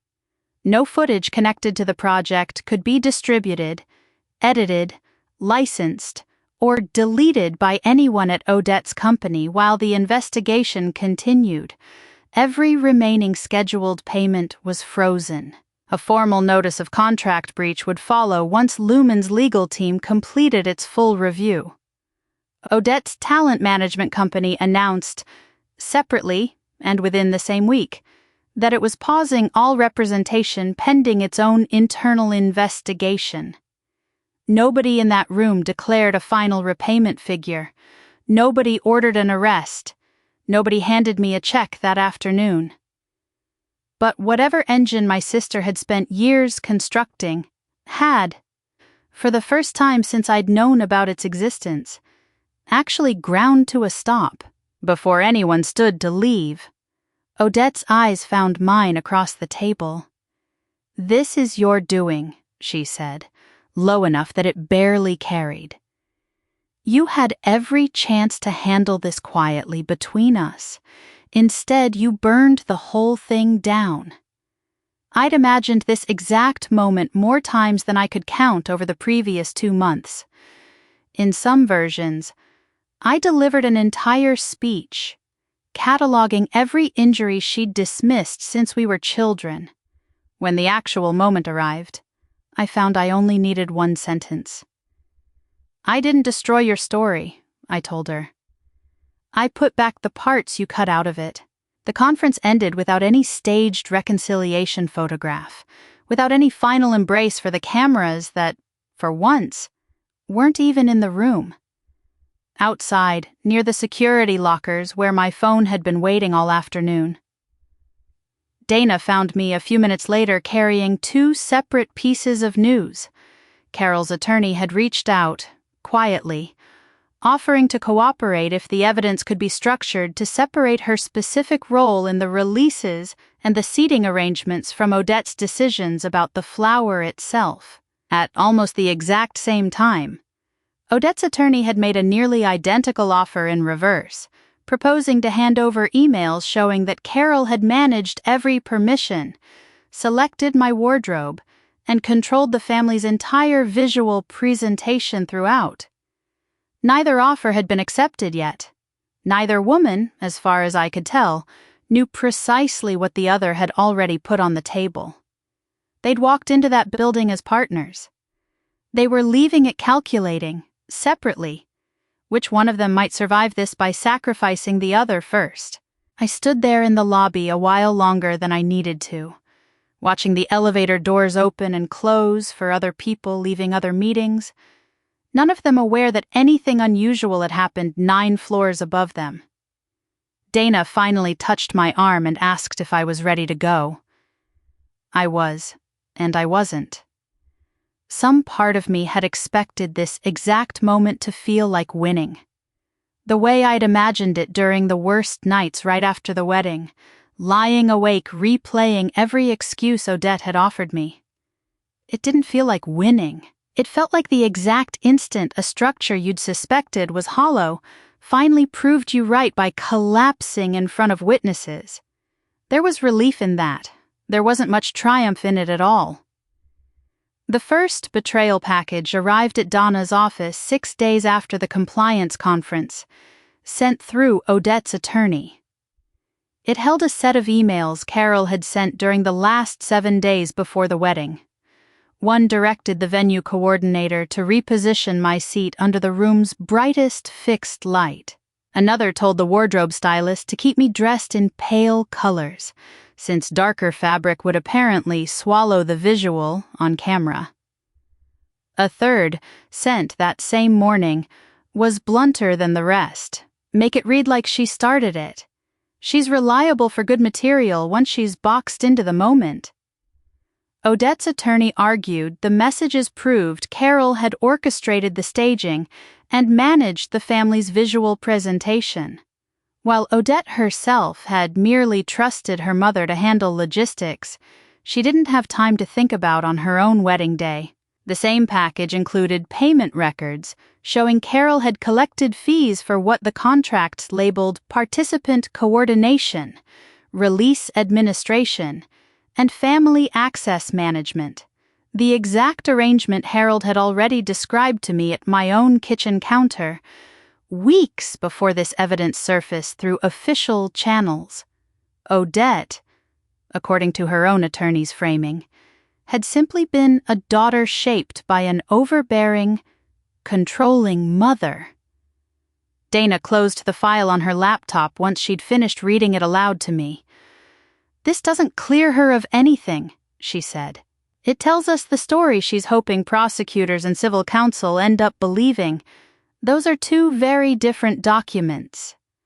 Does Carol know Odette's people sent this? She knows Odette is cooperating with the review generally. Whether she knows the specific contents of every document, I couldn't say."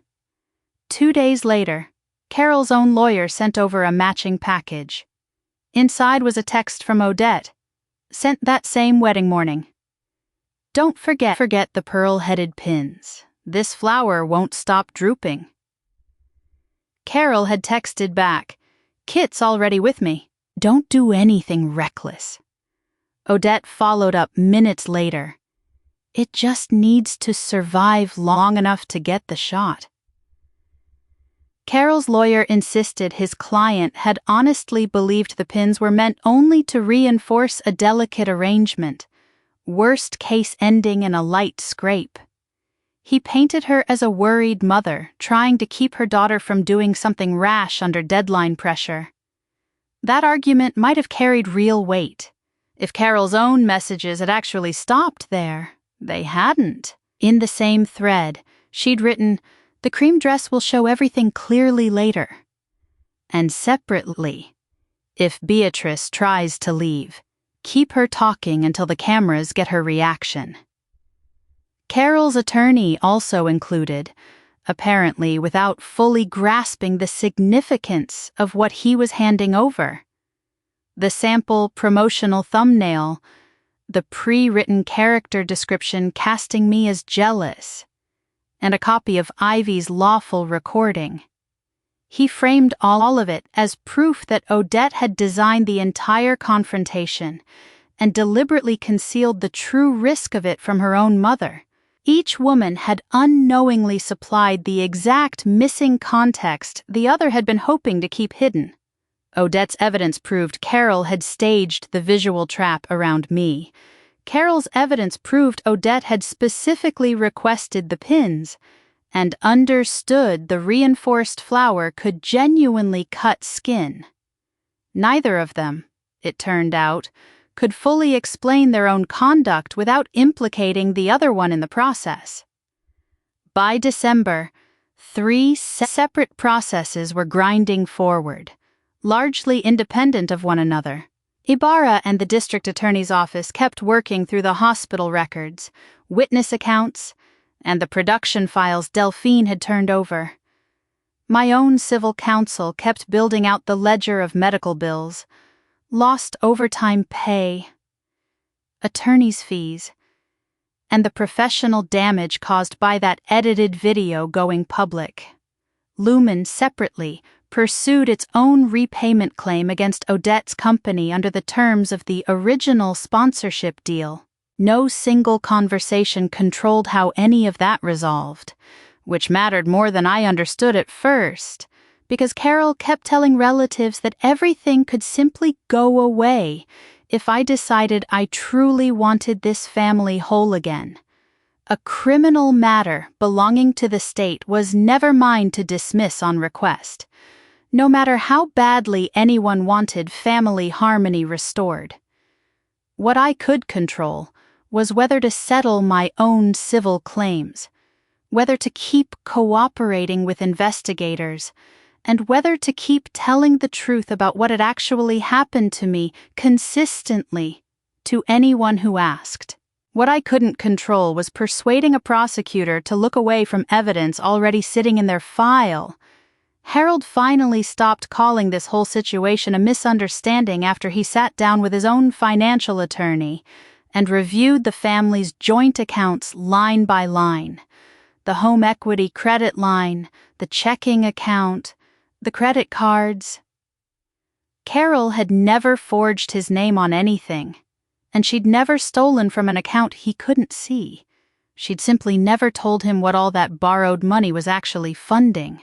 Nearly $90,000 in total had gone toward wedding expenses, home production equipment, staffing shortages, and consultant fees. All of it meant to keep Odette's company operating in the gap before Lumen's sponsorship money had fully cleared. Harold had known about roughly a quarter of that figure. He hadn't known how much additional debt Carol had quietly moved through their shared credit line to cover the rest. I spent years avoiding the questions that mattered, he admitted to me, sitting across from Dana's desk a few days later, and then acted shocked when the answers I finally got weren't good ones. You weren't unaware. Dad, I said. You were comfortable. He nodded slowly. It was the first apology I'd ever received from my father that didn't come attached to a request for me to help fix the consequences of it. There was no televised trial, no single dramatic gavel strike anyone could point to and call justice. Everything that eventually happened arrived in pieces, spread across months, in courtrooms and mediation rooms far smaller and far more ordinary than I'd once imagined. The district attorney's office reached a plea agreement with Odette in late spring, roughly 7 months after the wedding. She had no prior record, and her attorney negotiated terms that still required a judge's independent review before anything became final a hearing date. Evidence presented. Both sides heard. A sentence weighed rather than simply rubber-stamped. The courtroom itself looked smaller than I'd expected. No cameras beyond the court's own recording system. No crowd of Odette's followers waiting outside with signs. The arguments had already been written weeks in advance. What remained was the official acknowledgement that this had never been a harmless wedding mishap that spiraled unexpectedly. Odette sat at the defense table in a plain, dark dress, hair pulled back. Almost no makeup, the exact kind of understated appearance she'd once used deliberately to read as vulnerable in front of sponsors. In that room, it didn't control anything anymore. Carol sat several rows behind her. They'd arrived separately and hadn't spoken to each other once that I saw. Under the plea, Odette formally admitted to deliberately engineering the physical confrontation that led to my injuries. Her sentence combined probation, restitution, court-ordered counseling, limits on her handling of any disputed family footage, and a protective order with actual teeth. That order shut down every direct or indirect route to me, apart from whatever narrow legal channel a future court or settlement matter might require. She couldn't call me. She couldn't route a message through Harold, Emmett, Grant, employees, mutual friends, or anyone else. She couldn't show up anywhere near my apartment, my workplace, or any professional event I attended. She couldn't create content referencing me in any way designed to invite her followers to reach out on her behalf. And she couldn't, ever again, stage a tearful on-camera reconciliation and frame my continued absence as one more act of cruelty on my part. Before sentencing, I read a victim impact statement I'd rewritten 6 separate times in the weeks leading up to it. The earliest attempt sounded like something I'd have delivered in a boardroom, all argument and no feeling. The next one tried cramming our whole childhood into 4 dense pages. Another version turned into a running inventory of every time Odette had embarrassed someone at a family gathering, while Carol insisted everyone laugh it off.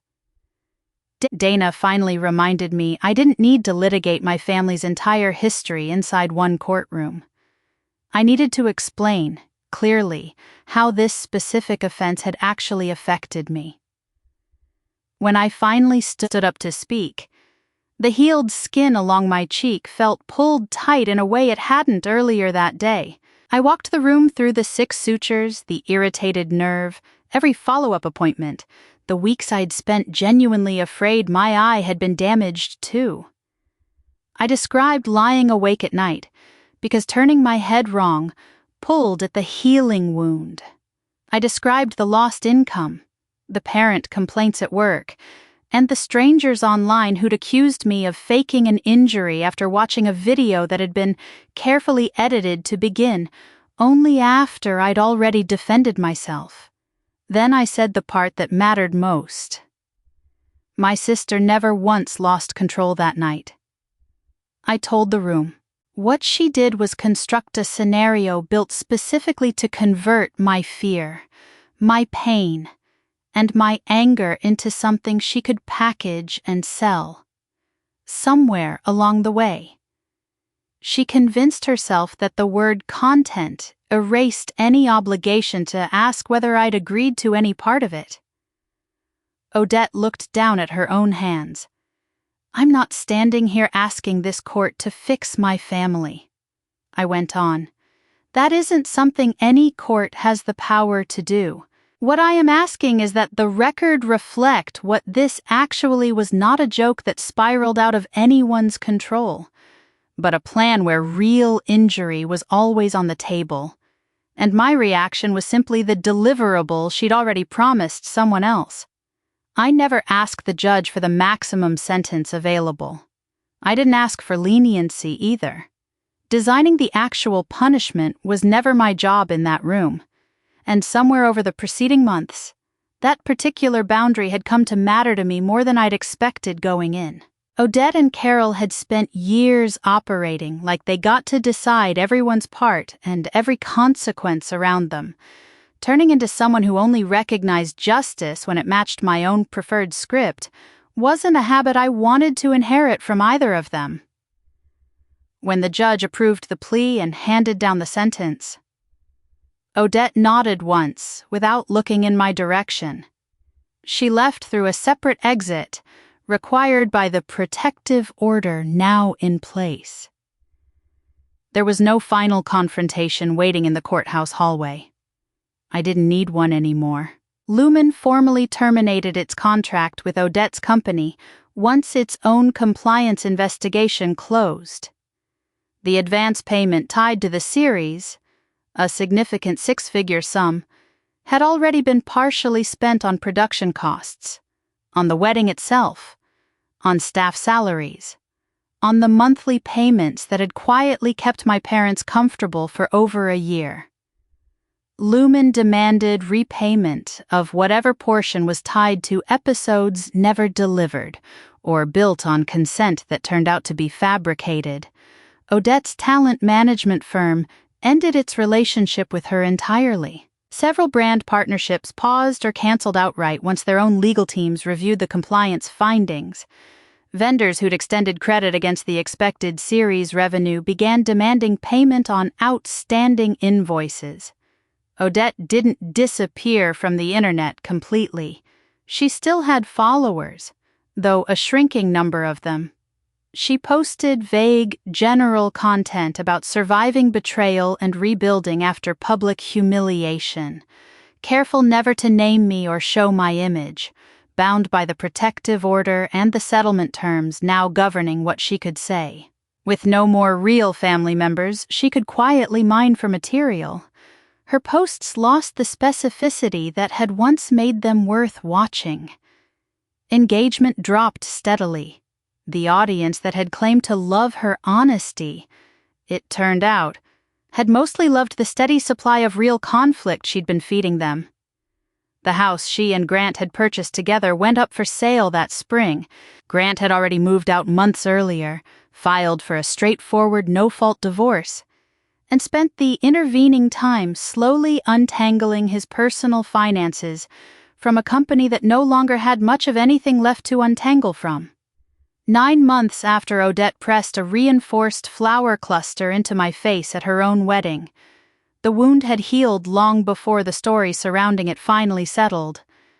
Under ordinary light, the scar along my left cheek reads as little more than a thin, pale curve. Stand me near a window at the right angle, or catch me under the crooked lamp in my own bathroom, and it turns faintly pink. Slightly raised, still visible if you already know to look for it. Cold weather still tightens the skin near the corner of my mouth sometimes. The numbness, though, is gone completely. My smile moves the way it always did, without hesitation, without me having to think about it first. For months, I assumed every person who looked at my face was studying the scar, cataloging it, deciding something about me based on it. Eventually, I noticed most people register it for about a second and move on with their day. They see a mark. I'm the only one who still remembers the exact taste of frosting turning to metal, or the sound of Odette asking whether a camera had caught my face clean before anyone asked whether I needed a doctor. My employer completed its internal review not long after the compliance conference wrapped, once the unedited footage made clear that I'd pushed Odette away only after she'd forced that decoration against my skin, not before. My department director sent a quiet, factual correction to the client who'd first raised concerns, stating plainly that I was the one who'd been hurt in a private matter unrelated to my work, and that the company had turned up nothing resembling professional misconduct on my part. There was no formal apology ceremony, no gathering of colleagues to publicly walk anything back. Some of the working relationships I'd worried about never fully repaired themselves. Most did. Eventually. Once people had time to update whatever version of events they'd first believed. I went back to full caseloads once my own doctor cleared me for it. A few coworkers asked careful, sideways questions about the healing mark on my face during those first weeks back. I answered honestly, in whatever form felt appropriate to who was asking. Someone hurt me. The people responsible are being held accountable through the proper channels. I'm fine. The civil settlement, once it finally closed in early summer, covered what remained of my medical costs after insurance, the income I'd lost from reassigned overtime shifts, and the bulk of my legal fees. It included additional compensation tied specifically to the injury itself and to the damage caused by that edited public video. I accepted the money without any need to prove to myself that accepting it made me somehow less principled than refusing would have. Odette and Carol had created real, quantifiable expenses that never would have existed without their choices. Being paid back for those expenses was simply part of what accountability looked like in practice, not a moral compromise. It didn't make me wealthy. It didn't turn what happened into something resembling profit. It restored money I'd already spent defending myself against a situation two people I loved had deliberately built. Piper chose, in the end, not to watch the full recording of her own worst night. Her attorney reviewed the complete file and confirmed its contents for the record. The sponsor's compliance team saw only the 20 seconds Piper had specifically authorized. Every remaining copy became subject to the deletion, return, and limited legal retention procedures both families' attorneys had eventually agreed on, verified by an independent digital specialist who tracked exactly what got deleted, what had to be preserved temporarily for ongoing proceedings, and who retained access to any of it going forward. Piper told me once that she didn't need to relive being frightened in order to prove that the fear had been real. At school, she joined a small student project focused on digital consent and online media literacy, helping draft guidelines that laid out a simple idea most people never think to question. Agreeing to be filmed in one moment doesn't hand anyone a blank check to broadcast it, remix it, monetize it, or bend it toward some purpose you never agreed to. She never identified herself publicly as the girl in Odette's unreleased footage. What happened to her shaped the work she chose to do. It never became the product itself. Before the protective order fully took effect, a counselor working with Odette mentioned that she wanted to apologize to me directly. Her attorney asked, through Dana, whether I'd accept some future contact on those terms. I declined. Once the order took effect formally, no apology ever arrived, not through Harold, not through Emmett, not through any mutual friend, hidden account, flowers, or letter. For the first time in my adult life, my own refusal functioned as a complete, final answer, with nobody left to argue me out of it or explain why I should reconsider. I don't know whether counseling will eventually change anything real in my sister. I hope it might. I stopped believing a long time before that. That hope obligated me to keep the door open while I waited to find out. Whatever change happens now belongs entirely to her. Whether I ever open that door again belongs entirely to me. The actual final scene of this story didn't happen in a courtroom or inside Lumen's conference room on the 9th floor. It happened on an ordinary, warm Friday evening at the small dining table in my own apartment. Emmett brought takeout from Piper's favorite Thai place, the one that always makes the noodles spicier than he orders them, then eats most of them anyway, rather than admit his mistake. Piper complained about her upcoming finals. I complained a little about a difficult claim I'd spent the whole week untangling at work. Nobody at that table discussed restoring the Winslow family name. Nobody asked what lesson would look best explained to a camera. After we finished eating, Piper glanced toward the window. The evening light had gone soft and gold across the room, and the three of us happened to be sitting close enough together that we'd all fit easily into a single shot. "Somebody should grab a picture of this," she said. Emmett reached automatically for his phone, then stopped himself halfway. Piper noticed him hesitate. "Do you actually want one?" I asked her. "Or does this just feel like the kind of thing you're supposed to want documented?" She thought about the question seriously, the way she thinks about most things now. "I want one," she said. "For real." I looked at Emmett. He nodded. "Then so do I." He propped the phone against a stack of books on the counter and set the timer running. No ring light, nobody arranged where anyone should sit, or asked Piper to look more emotional for the shot, or asked me to angle my face so the scar caught less light. We didn't rehearse our smiles. We didn't take a second attempt when the flash went off once and caught exactly what was actually there. In the photo, Piper's left eye is half closed mid-blink. Emmett is leaning slightly too far into the frame. My hair has fallen across one shoulder, and my scar is fully visible under the warm evening light. No attempt made to hide it or angle away from it. "It's not perfect," Emmett said, studying it. Piper smiled at the screen. "That's exactly why I like it. We each kept a copy for ourselves. I never posted it anywhere. I never captioned it with some line about healing or resilience. I never sent it to Carol as evidence that the three of us could function perfectly well as a family, without her orchestrating a single detail of it." Emmett set his phone screen down on the counter, and we went right back to finishing our dinner like it was any other unremarkable Friday. Because, for once, that's genuinely all it was. Not every memory needs to be hidden away. And not every memory needs to be broadcast either. What actually needed to change was never whether a moment got documented. It was who held the right to create it, who got to keep it, and who decided afterward what it was allowed to mean. For the first time in my entire family's history, the camera didn't choose the story that night.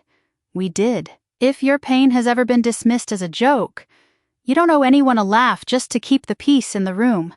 Protect yourself the way you'd protect any piece of evidence that matters. Document what happened. Save the messages, get medical help when you need it, and talk to people you can actually trust, instead of exhausting yourself arguing with people who've already decided to rewrite the truth. Boundaries were never cruelty, and forgiveness should never be the price of your own silence. You can take a settlement, hold someone genuinely responsible, and still stop yourself short of treating other people the way the ones who hurt you once treated you. And above everything else, respect what other people haven't agreed to share, even when their story might have made your own case easier to prove. If this story meant something to you, subscribe to the channel for more stories about courage, justice, and rebuilding what's left standing afterward.